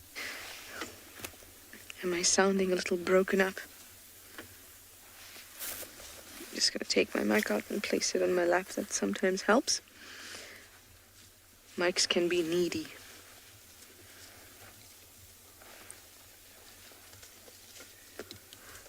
There we go. Sometimes they just need some attention and some love for you to put them on your lap, and then they're all better. Kind of like this little alien I'm showing, kind of like Ruben's cubs, which I'm hoping to see. I've been trying to get to the den and just getting elephant roadblocks along the way.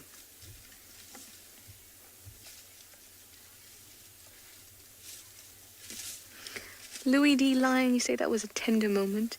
It certainly was. It was such a calm moment.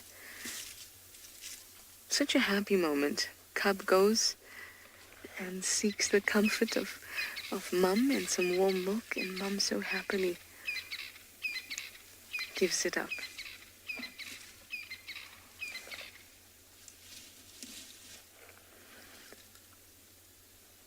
Oh, that puff of sand was gorgeous.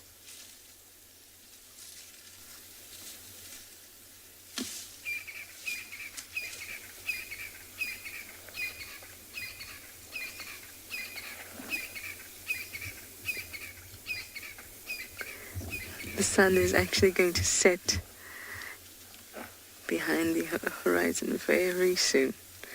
It's fading as we're sitting here.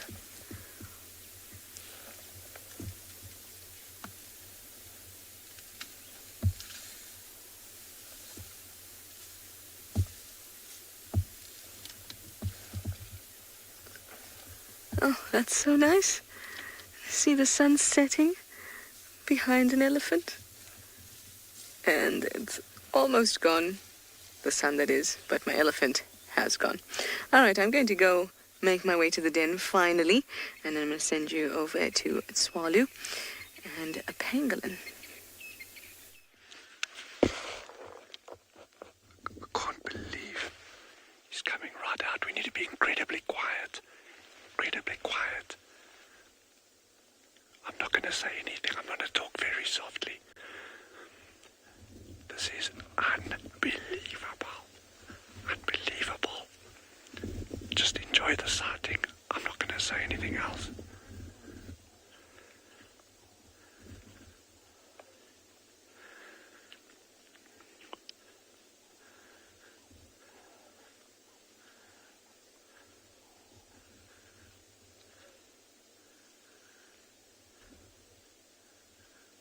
This is unbelievable. It's going to come right up to Chandra. You must just sit very, very, very still. Oh my goodness, it's like all my Christmases come at once.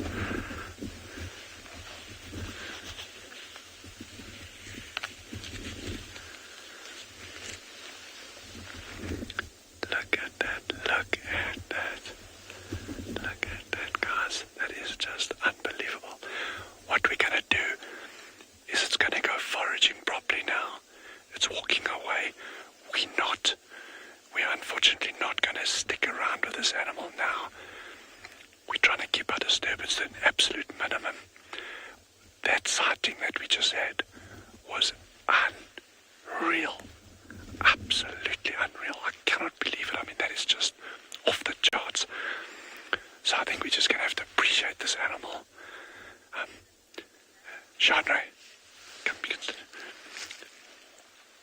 sorry, please repeat that. Please repeat that. Look at that. This is just... oh, jeez. Cynthia, I totally agree. Epic is the word. Epic is the word. Oh, jeez. I'm in, yes, I'm in heaven here. That was just unreal. Yes, look at that. Look at that camouflage. Yes, I'm just absolutely blown away. Yes, I'm so pleased that came out. And I'm just even more pleased that all of you could be with us here, watching this animal like us.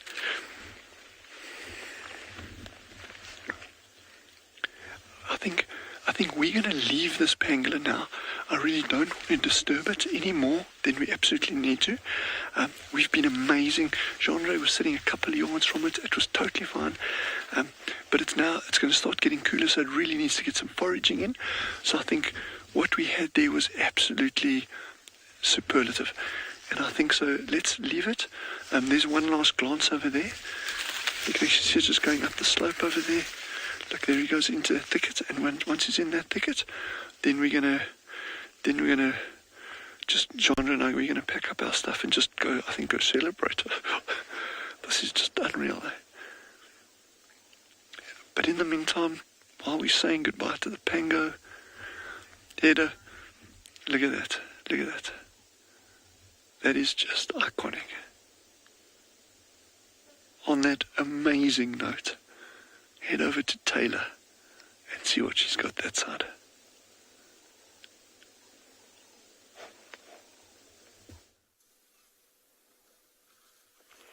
I cannot believe that you've seen such a mythical creature, Dylan. I almost need to go back and watch the show to see that it actually exists. However, we're still with our elephant bulls, and you can see they're all feeding together now, and that's because Mr. Kumo, the big elephant on the right-hand side, has broken a knobthorn, and a big branch came towering down, and his smaller colleagues, are they colleagues? Acquaintances? Who knows? Have now come to feed on the rewards of being a big elephant bull. I suppose they've got that to look forward to one day, although, I mean, elephants are deceivingly strong even when they are the size of the bulls on the left. But now you can really see a nice size comparison here of the beautiful bulls. It's been a really lovely afternoon. He's saying you're getting a bit too close to me now. That's my food. And I'm going to take it back out of your mouth. Every now and then he gets a bit annoyed by them. I think he's so used to spending most of his days on his own, and he appreciates the company, but in small amounts. And I look forward to learning a little bit more about this elephant on the right-hand side. It's nice that he is being followed, and I shall do some digging and see if I can't find some more information about him. Kita, me too. So, like I said, after the drive today, I'll ask a couple of people some more questions, and I'll do some digging on the interweb as well and see what I can find. It is just amazing to see where he's been wandering. But I've literally seen him every single day since the first time we saw this bull, and on morning safari as well as every afternoon safari.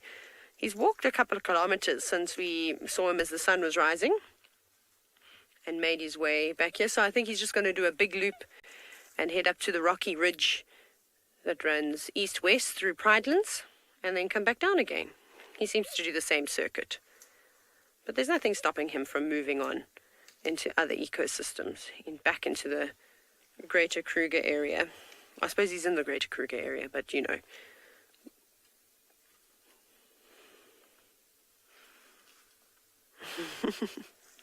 Perhaps now your comment is, pangolins and elephants in one go, I could die. Yes, I get the feeling. Sometimes I have to pinch myself because I forget that I'm actually sitting here in real life with these animals. And it's been a really long time since I've got to spend such quality time with elephants. There's just something about the elephants of the Greater Kruger National Park that is really just so special. I suppose they interact with humans on a regular basis. Not as in being able to touch them or anything like that, but just seeing vehicles. You can see how he's not too happy with those boys. So they sort of keep their distance and use their trunks to stretch forward and grab bits of that tree that Kumo has pulled down. So that's what happens with breeding herds as well, is that they all feed in an area and you might get a big cow or a bull that comes through and pulls down branches, and then the whole herd comes around. Matt, I think fantastic is a lovely way to describe what's happening. And also the sun is starting to set now. We just missed golden hour, but I like following up on this bull. We had a very special moment with him when he was standing under the marula tree and the light was just turning as he was sort of reaching for various things, and the branches, so the shadow were just casted over his whole body. But the excitement is not over yet. It seems as though Nikki has found some jackals. Let's go see what those sneaky creatures are up to.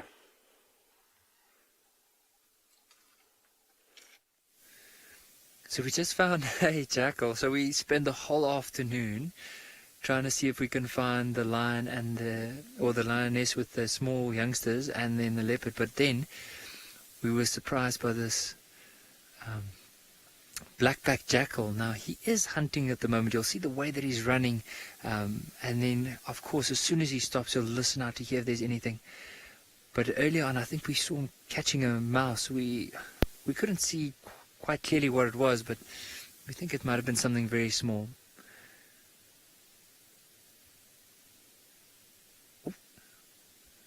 See the way that he's just jumping.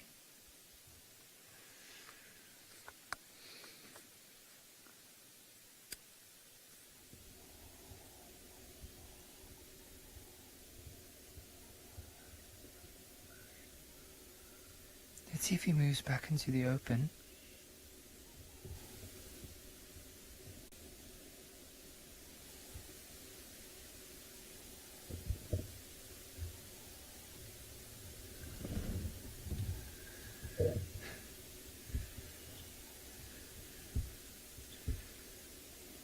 Joy, it is beautiful colors. We actually have such a beautiful scene. Now this jackal has disappeared for now. I think while we're waiting to see if he comes out again, I just want to show everyone the view that we have at the moment. So I'm going to just duck out of the way.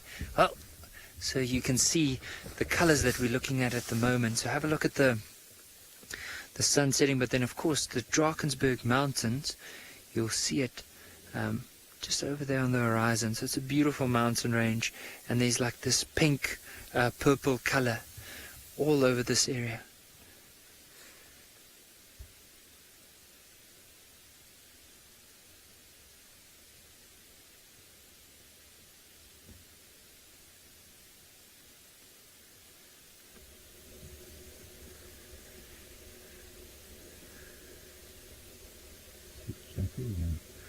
Yeah, I'm trying to see if I can see the jack again while we're having a look at the sun set, but I can't see this jack. I think he might have moved into a bit of a dense area.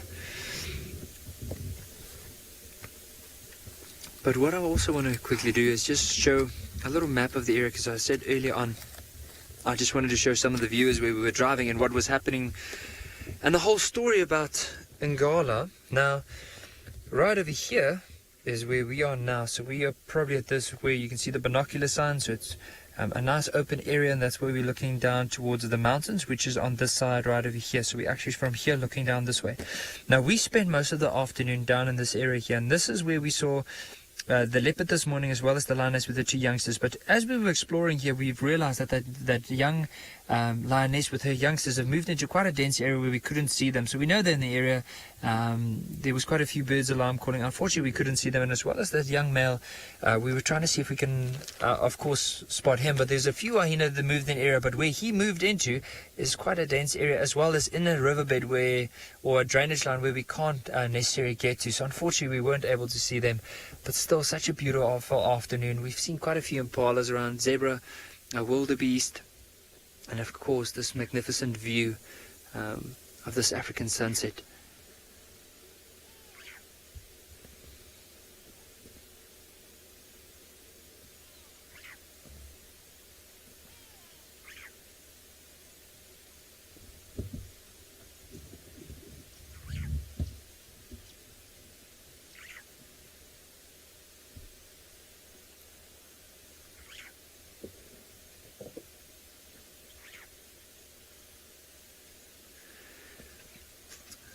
I heard there's quite a lot of comments about how beautiful and how special this time is. So this is one of my favorite times of the year. And also here in Ngala, it's just so beautiful, like especially with the sun setting, because look at even the clouds now. You'll notice that just above where the sun is setting, there's this like very golden orangey color, and then the further you go away, of course, the more pinkish and a little bit of purple color.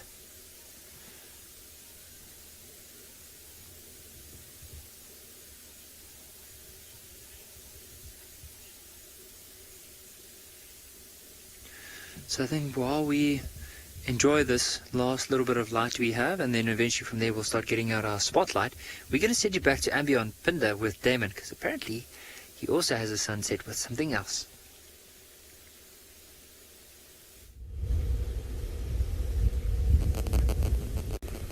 Welcome back. We are still with this male lion, and he's shown some signs of movement. He's let out a couple of long, heavy sighs that sounded a bit like this.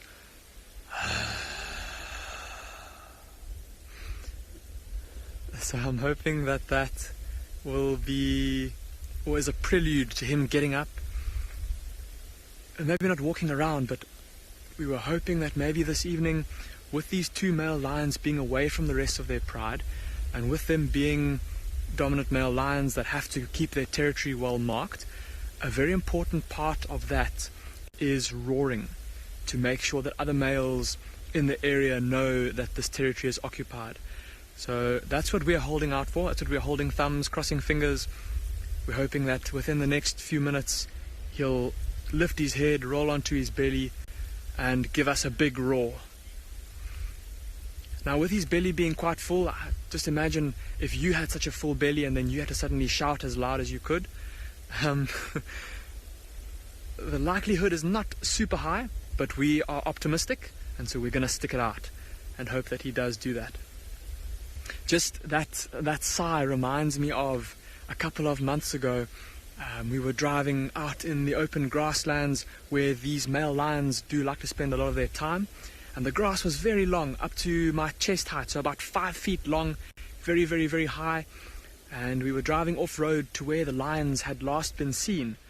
And we got to the end of the off-roading track, and we found nothing but some flattened grass where the lions had obviously been lying hours earlier.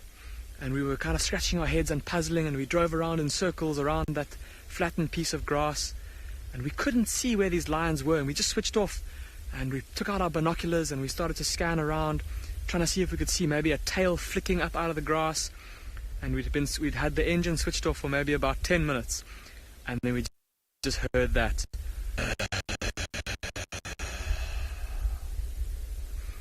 big lion sigh, and it was maybe about 3 meters or 9 feet from the side of the vehicle.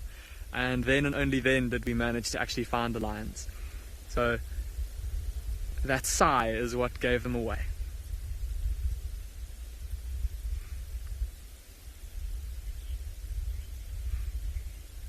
So Emma's just saying that you guys can apparently still see his paws twitching, maybe reliving the excitement of the hunt that him and his brother would have had when they took down this giraffe. And I can only imagine what a mammoth struggle it must have been, looking at the site where the giraffe is lying. Unfortunately, the signal there is not so great, so we're not going to be able to show it to you live. But the grass has been flattened all over the place, so there was an immense struggle that happened there when these male lions did take down the giraffe. And we can just surmise that one male must have jumped onto its back, or maybe even both males jumped onto its back, onto its hips, and kind of weighed it down. And it would have been a long and tiring battle, and eventually the giraffe would have collapsed, and then one of the two lions would have gone for its neck. An immense feat of strength for these male lions to have accomplished. I mean, just look at the size of his head and the strength that must be in those jaws, and the size of those paws that he's got. Big strong claws that he would have used to latch into the hide of the giraffe and pin it down to the ground.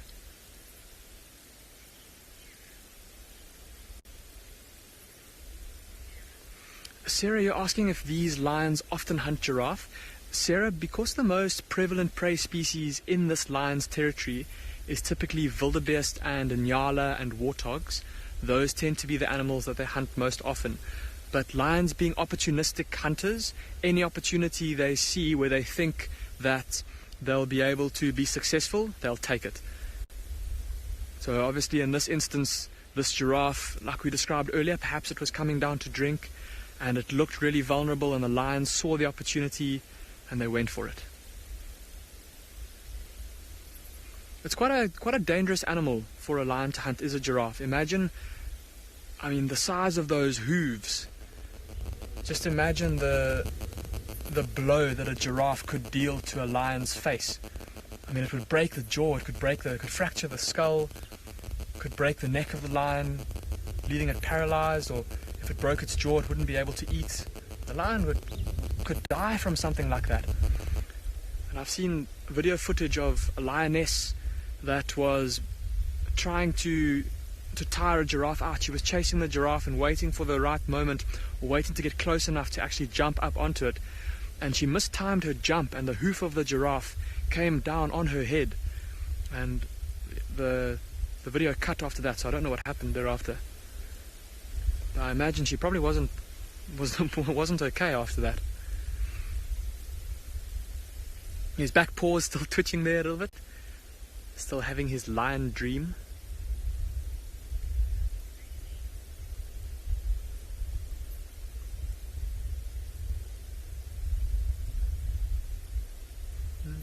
A little flick of an ear every now and then.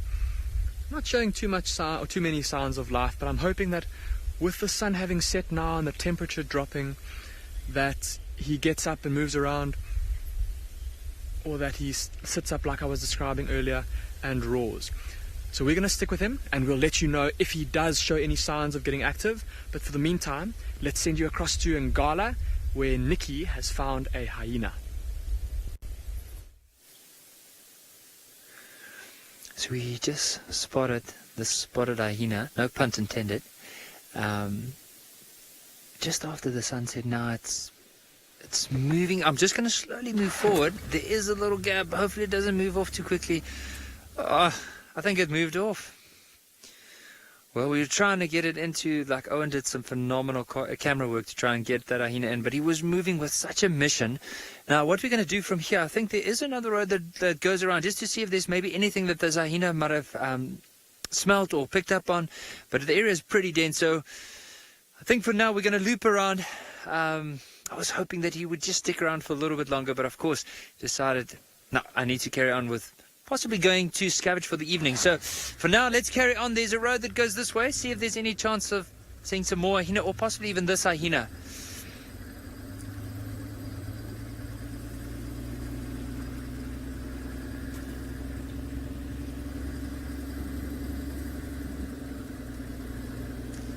So remember that road I was telling you about? So it just cuts off here, and it's Lisa, it was a very relaxed hyena. I just want to try and see. It looked like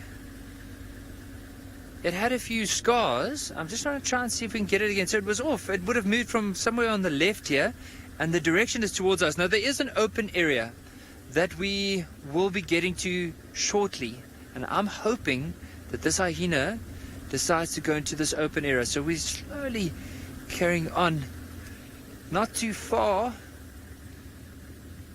Might just see something now, so keep a good lookout. Even some of our viewers that are looking, just see if there's any movement. I know there's a lot of trees that you might see as we carry on. Yeah, I'm just trying to see as well. Can't see anything as of yet, but this is the bush and you just never know. So there is the open areas right in front of us here, so let's quickly get there and have and scan back.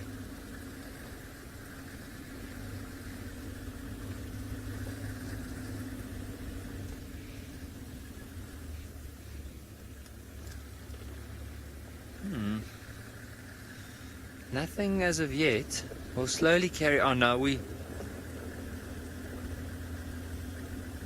There would be chances of seeing possibly brown hyena, but I just don't know if it's ever been recorded here. I'm sure there has been some recordings prior, but not to my knowledge. Or since my time being here, I've never seen one or heard about anyone seeing one here. I know at Tswalu Kalahari, that area, so more on the western side of South Africa, as well as into Namibia, and that you do see quite a few of them.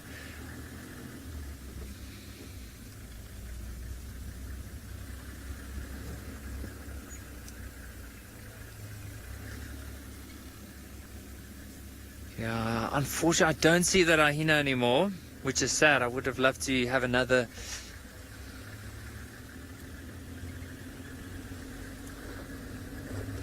So I think for now we're going to carry on. Just never know. Scan hard.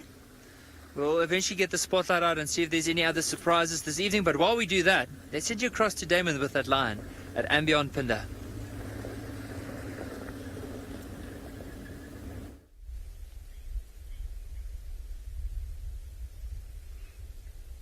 Yes, this lion is indeed still in the exact same place. But have a look at his tail. See how it's starting to twitch every now and then?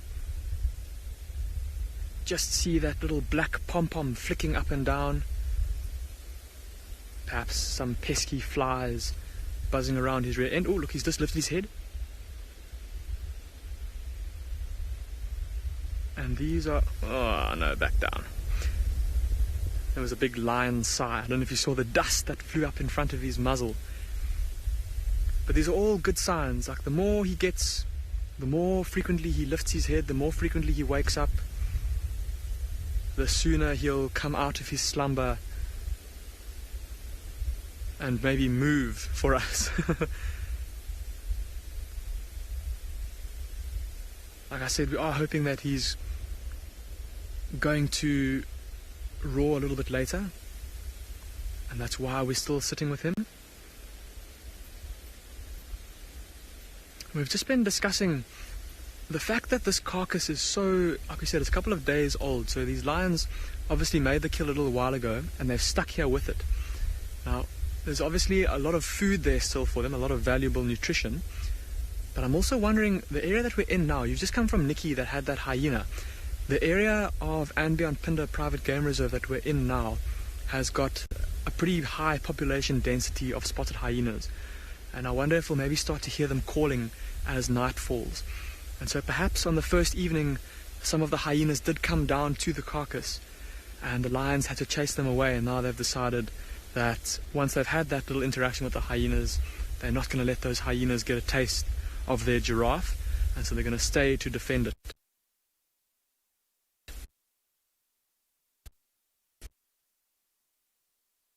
It's amazing between this male lion and a group of hyenas. I think it would take quite a few hyenas to intimidate these males out of this area. But speaking of hyenas, I believe Trish is on her way to go and have a look at the den at Djuma. So we'll send you across to her and see if she can show you some spotted hyenas. I was at the hyena den a little earlier. I have visited the hyena den 3 times today. Twice this morning and once this afternoon, and neither Ribbon nor the cubs were there. A little disappointing, but I also checked a nearby den that they used to use, and I didn't see anything there. Also, I was astounded by the lack of tracks around as well. So maybe they've just been having a busy 2 days. I'm not sure. Yes, it's sensitive. All the rustling is getting to me. Rustling of the leaves as I drive through. Also, I want to say to you that last night when we were at the den, there was another adult hyena that came through towards the end of the segment. It was hot. I got a clear view of her when she came quite close to us.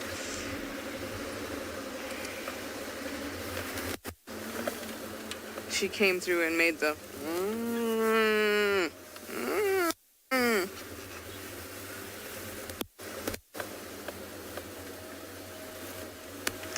Rogue, you say maybe they finally moved their den? Yeah, but I mean, it's been a while that they've been at that den now, and she would want them because the smell of the cubs, the urine, the feces, all of that builds up, and that can be attractive to a predator. So it is quite likely that she has moved dens, but that seemed to be a pretty good one. And I think maybe if we don't see her for another 2 days at that den, then we can go searching for the den, because there have also been a lot of elephants in that block. So that's something else to consider.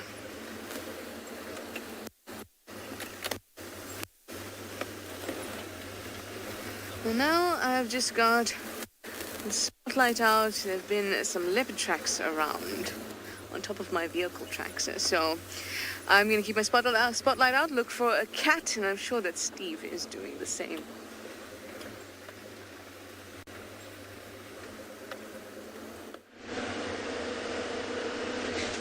Not yet. I got eagle eyes. We found, Trish called in some tracks of a female leopard with a cub coming up this road. We came up this road and found the female tracks, that is. No cub. I went down to investigate, and most certainly the cub was there. Oh. That's a wildebeest. Sorry, I thought it was a zebra for a second, Darby. So the tracks down this road go straight towards where we were hanging out earlier with those impala. Oh, the dust has just caught up with me. So I have a very strong feeling that Tundi actually moved through here early this afternoon when we sort of started our game drive. Probably stashed her cub somewhere in the bushes, another area nearby where Kalamba was as a youngster. And here we have our family of gnus on the open area. That one's gone for a little bit of a jaunt into the sunset. Very, very dramatic. So we're just going to go down here. We wouldn't be trying to follow anymore if it was Thandi with her cub, because sensitivity would prevail there. But there's these tracks all the way up the road here. I was trying to ascertain whether they were indeed fresh. They look like a Janet track on top, but it might have been a mongoose. You know, if you find a Janet track on top of a leopard track, you can almost be certain it was in the night. But they've come up, female's turned, the cub has been left behind, so we'll work on it in the morning to find where she stashed her cub. But in the meantime, we can go down here and see where Thandi might be. She's probably going to go get a meal. This is the road that she left the cub at the bottom of this in the drainage last time when she went up the hill with that kill when Tristan found her. And she took him, directly back to the cub that one time. So very cool. How she got over there without us noticing her tracks is beyond me, but these things happen. These things happen.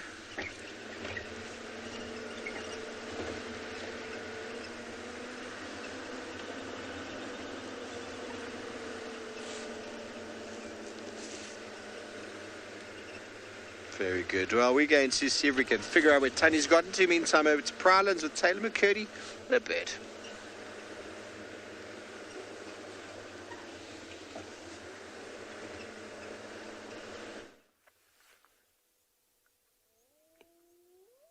Can you hear the hyena in the distance?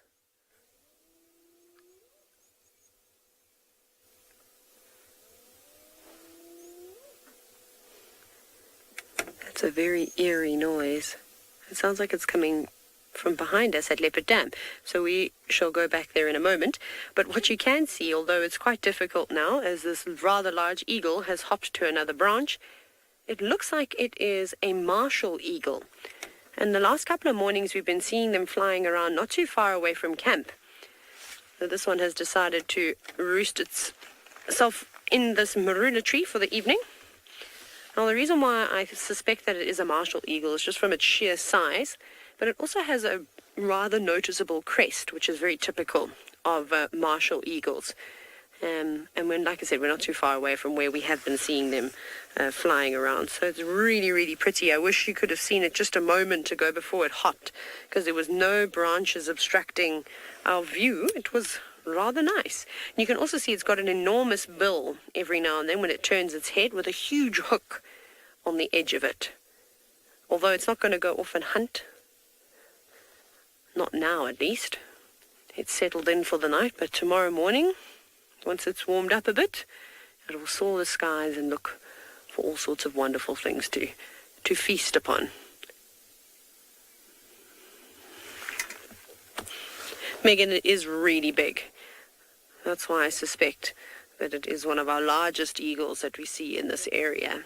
There's also been quite a few African hawk eagles flying about, but they're nowhere near the size of a martial eagle. What I'm going to do is I'm going to go up ahead. I'm going to turn around. I'd like to head back down towards the dam and just see where those hyenas are calling from. Well, not hyenas. It sounded very much like just one hyena. I think that's exactly what we're going to do. It's also quite dramatic this evening with all the clouds. Right. Can I remember how to start a car? Yes. Yes, I can. Let's see how this driving around... Oh, there's a nightjar that's just come out. That's early. Okay, wait, we'll look at the notes. We're doing some birding now. This is exciting. I don't know if you can see on the right-hand side of the road. I think is it a nightjar or is it a fork-tailed drongo? I'm going to stop in a moment. It's just sitting there. I'm going to also reach for my spotlight, if I can manage to. Sorry, I'm going to give you light in 2 seconds. Yeah, I'm going to move my head now. I just want to see that this is working. Otherwise, because I have to reach and plug it in. Oh, it is a nightjar. No. There we go. So what it's going to do is, this is very typical behavior of nightjar. Hawk insects like it just did. So we see lots of birds hawking insects where they fly up into the air and then land down in the same spot. Okay, I'm going to move forward. Let me just try and see if we can get one more view. There he is. Let's have one last look. at this nightjar now that it's up in the open. How beautiful is that? Looks like it is a fiery-necked nightjar with that sort of rusty patch on the back of its head. From this bird to another, it seems as though Trish is a fork-tailed drongo singing a beautiful tune.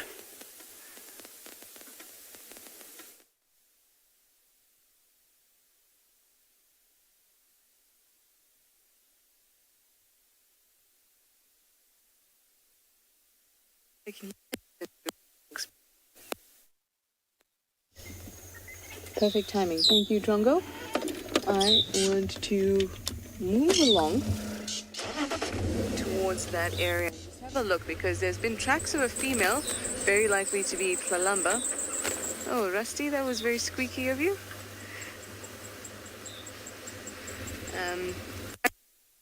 Tlalamba. Been tracks of Tandi and Cub closer to us than usual. So obviously it's dark now, but that means in the morning maybe a really strong possibility, which is awesome, isn't it? Just seeing that little cubby track next to hers is just so special.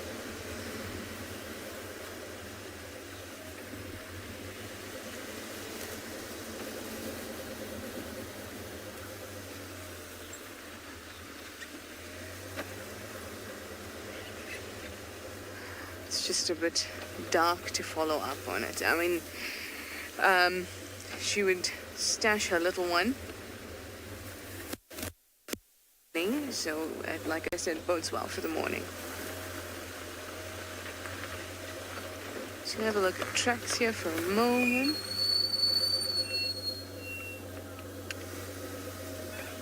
Upon for her squeakiness. Just gonna grab that again from you, Emma. Sorry, my earpiece popped out.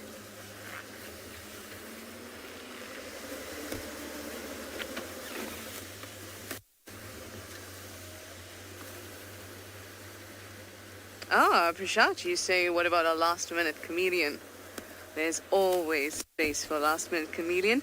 A last-minute comedian is like dessert. Try and stop me. Yes.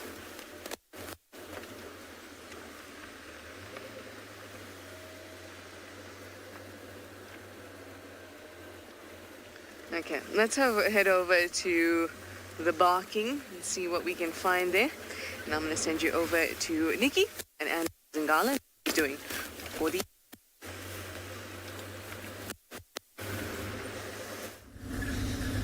So like Trish, we'll also probably be looking out for some chameleons, if we can see any. Like, I've just haven't seen a lot in the last, I would say, month or so. Which is also probably also have to do a lot with... you'll find all the trees that are losing a lot of their leaves, the chameleons won't really go up into those. They'll go to those that at least have a bit of leaf cover so they can conceal themselves and hide away from some of the predators. I just haven't seen any yet. But you never know. Never know. Maybe there's a good chance Owen cleaned his glasses a little bit earlier and he said now he has some eagle eyes. Or maybe lion eyes at night. So let's just... what did you say? Leopard eyes. Why not lion eyes? Well, leopard or lion eyes regardless. Hopefully we'll be able to spot something. We're carefully scanning as we're going along. And also if we do hear anything, we'll just switch off the vehicle. We haven't heard anything yet. I mean, and if we do find like a serval or something like that, I mean, that would be absolutely... or a civet. But I don't want to sound too unrealistic or build up too high of an expectation. Let's rather just carry on and see what we can find.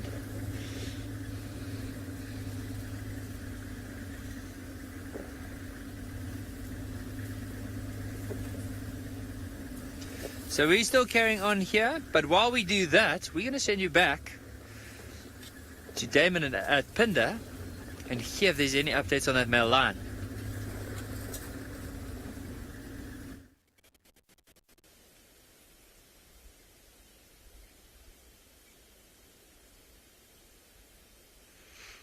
Yes, we are still with the male lion. And for those of you that have been keeping track, he's rolled over for a second time, now showing us his very muscular back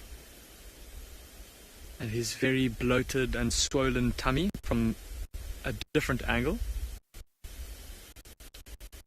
Steep. And to give you an idea of how deeply he's sleeping, we just now saw two Inyalas walk straight towards him, get to within about 5 meters of him without them knowing he was there or him knowing that they were there.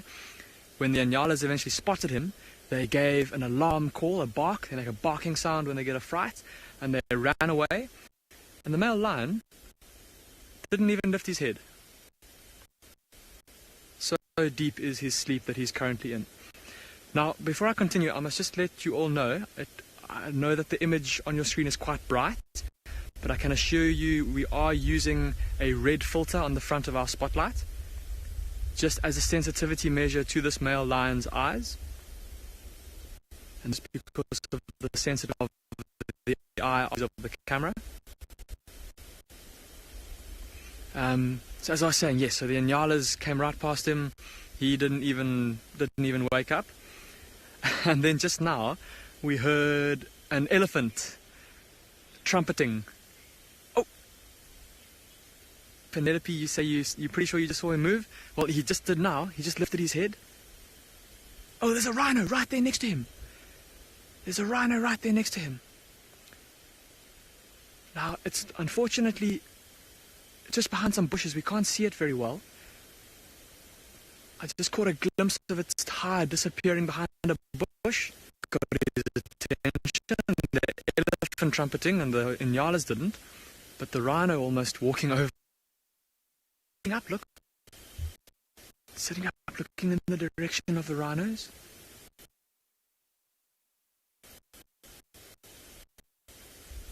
And it seems like they've moved away. But look at his face, look at how his ears are kind of off to the side. Not too interested in them. Okay, so apparently our signal has been a bit patchy. So while we hope for some better signal, we're going to send you across to Dylan at Tswalu as they reflect on the fantastic afternoon they've had.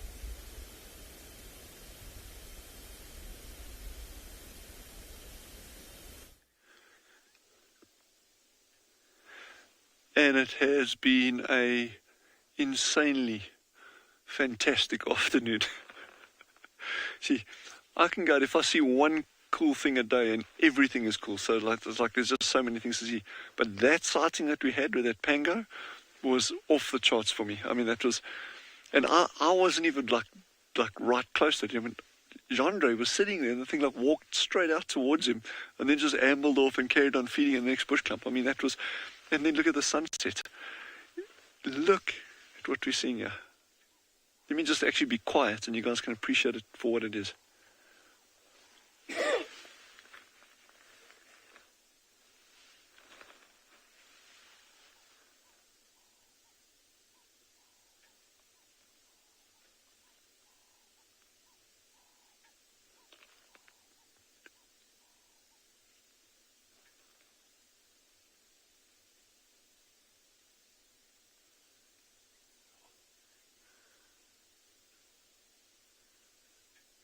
It's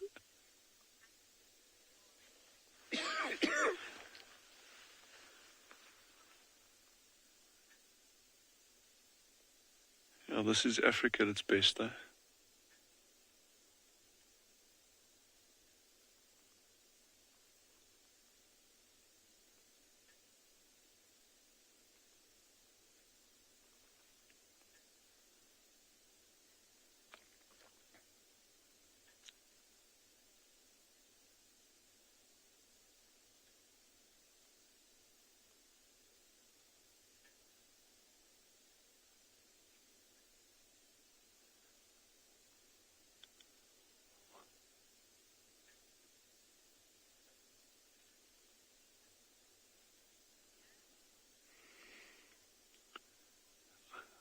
Oh, this is unreal.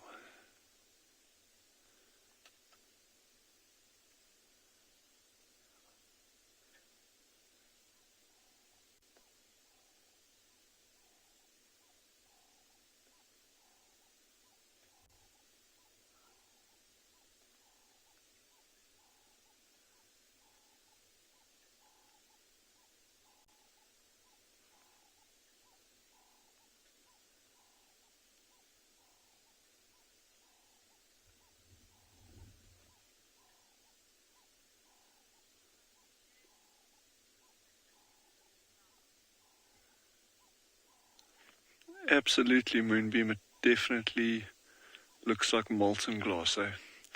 Just a whole lot better. Wow.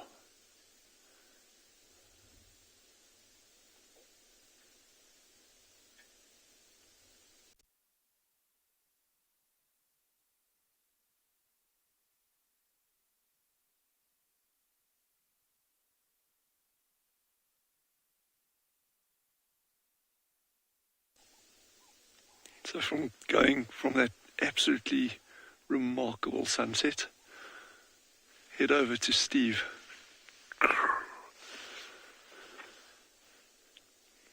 Wow.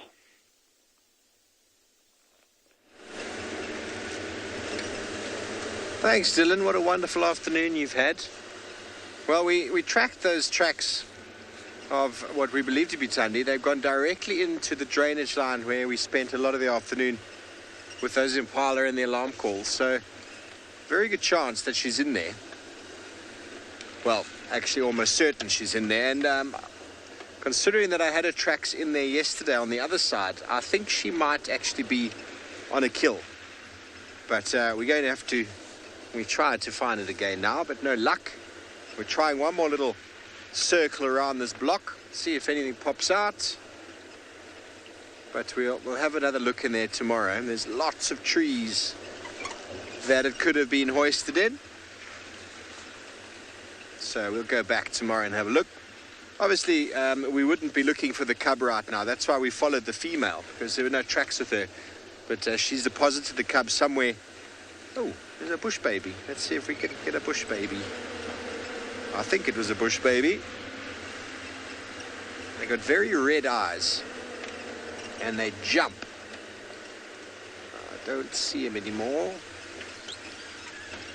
I don't see him anymore. He's camera shy, this fellow.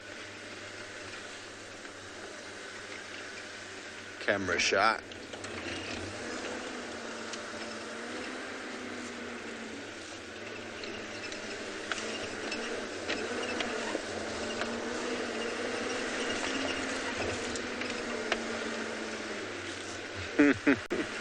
Moy Noise says Kalamba will jump out for us just now. Well, she probably will.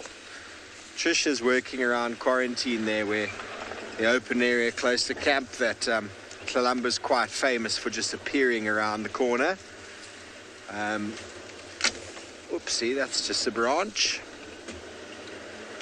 I'm just going to follow. This road goes parallel with the drainage line that we spent a lot of the afternoon in. Becomes quite difficult to track at night. It's still doable, but it's tricky. This is the time, though, that you're hoping something will be on the road or nearby the road. You pick it up with the light.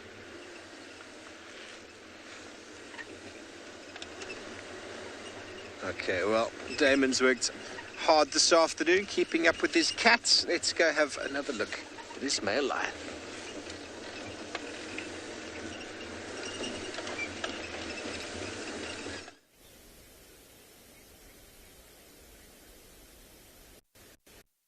Everyone. He's now sat up and he's lying in a bit of a sphinx-like position with his paws out in front of him. See how his mouth is hanging slightly ajar, and he's given us a few yawns. And often, as I'm sure you've all seen with lions and leopards, when they're about to start to get active, they often start to yawn and stretch. Here comes a yawn. Oh, look at that. Those massive canine teeth. Are able to maybe go back in that video and freeze frame just at, have a close look at his bottom jaw. He's missing one of his lower canines. So he's only got 3 canine teeth instead of 4. One will have never shot during a fight, perhaps with another male lion over territory, or over food, or over a lioness, for mating opportunities.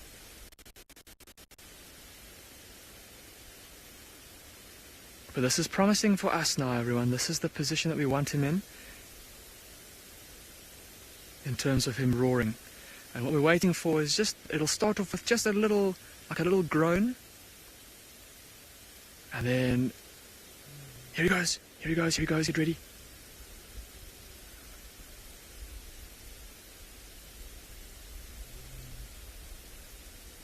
Just some soft contact calls to start.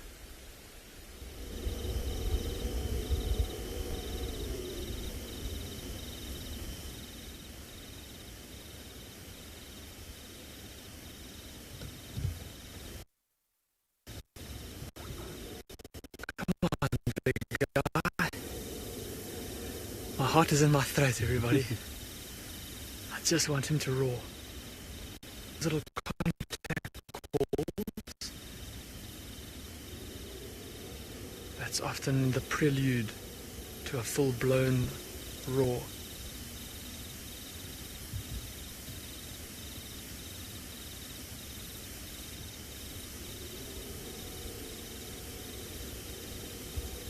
No, don't do that. So I'm just looking now, I can see with that. And it's as if he's going back to sleep. Which...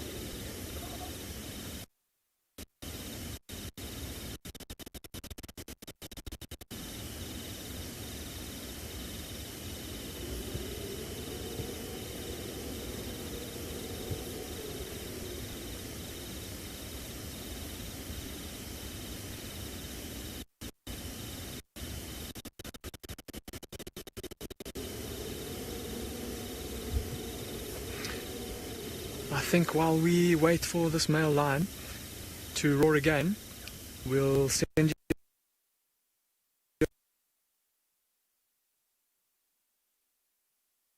a sign. We'll call you straight back. Enjoy.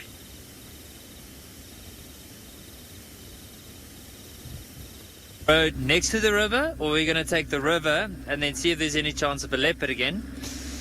And we have this little saying that when in doubt, always take the scenic route. So we decided we're going to take the river. And yeah, we'll just have to see if there's any signs here. So this is basically on this side, so on our left, is where that young male was left this morning. So we just want to see if he might have come down into the river and could be lying down here. Maybe there's some tracks of him. If we don't find anything now, hopefully if there's some tracks for tomorrow morning, because Eric is driving tomorrow. So be really nice if he can at least have something to start with. But I think for now we're still going to carry on down this beautiful river and see if there's any signs.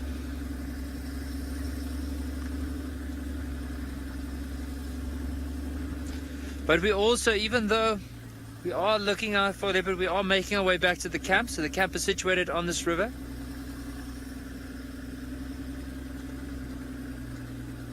As far it's pretty hard, but I think with the riverbed itself, even though it's dark, is it's a little bit easier than on the road, because you can basically leave the steering wheel and it will follow the track in the river. So luckily for that, but if you have to turn around, it makes it quite a bit of a mission. But we also like take the vehicle, we put it in low range just to make it a bit easier for us. But whenever we do spot something, we'll have to just stop in the middle, because as soon as you go off, there's a chance you might get stuck. Which we're hoping not to do, because it's quite cold in the riverbed.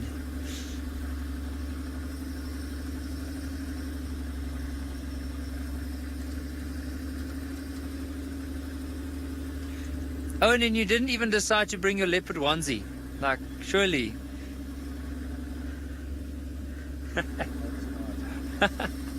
Owen reckons not tonight. Maybe another night. When? No, I'm kidding.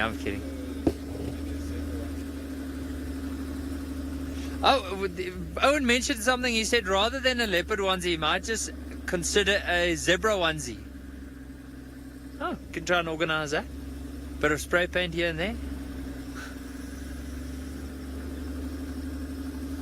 So we're going to send you back to Trish, who apparently found a hyena. We're still looking out for our animals, so I'm going to send you across. We did. We found a last-minute hyena. Looks like one of the youngsters. This is going to be interesting. Because this is where all the antelope were just hanging out.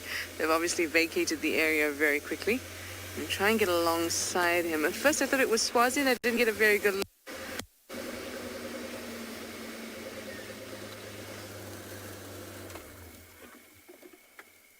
There we go. You can see in infrared it's not the best image. But maybe it's an indication of what Steve theorized, that Tandi's got a kill somewhere nearby. And a hyena nose definitely sniff that out.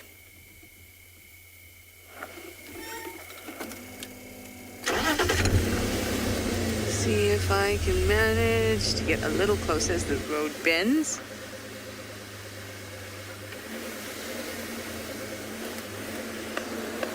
Yep, and that is the end of our hyena. All right, guys, I'm going to send you with this last nice image back over to Dylan at Tswalu to say goodbye from us all, and we hope that you have a good evening.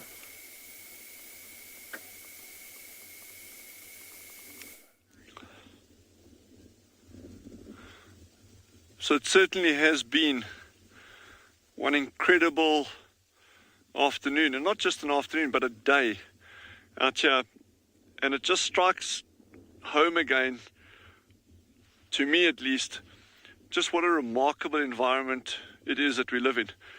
The Kalahari is not a easy environment. It can be a very harsh environment, but at the same time it can be incredibly rewarding for those who actually take the time to look a little bit closer, get off a vehicle, get down on your hands and knees and look closely at the small things.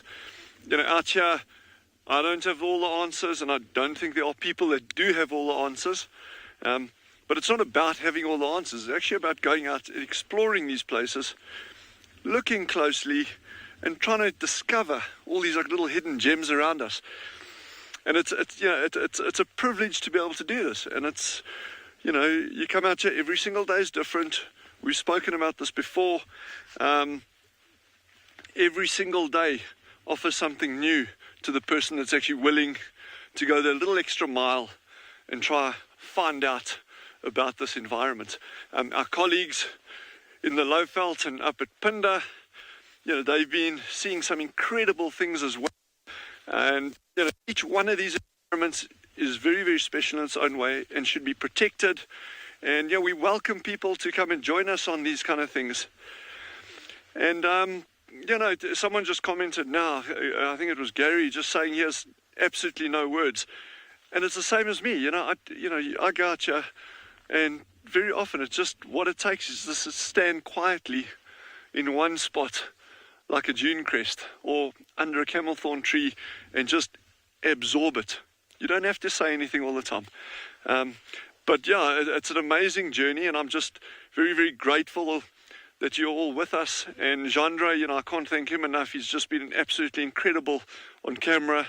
A lot of these shots are completely handheld, very shaky for a long period of time.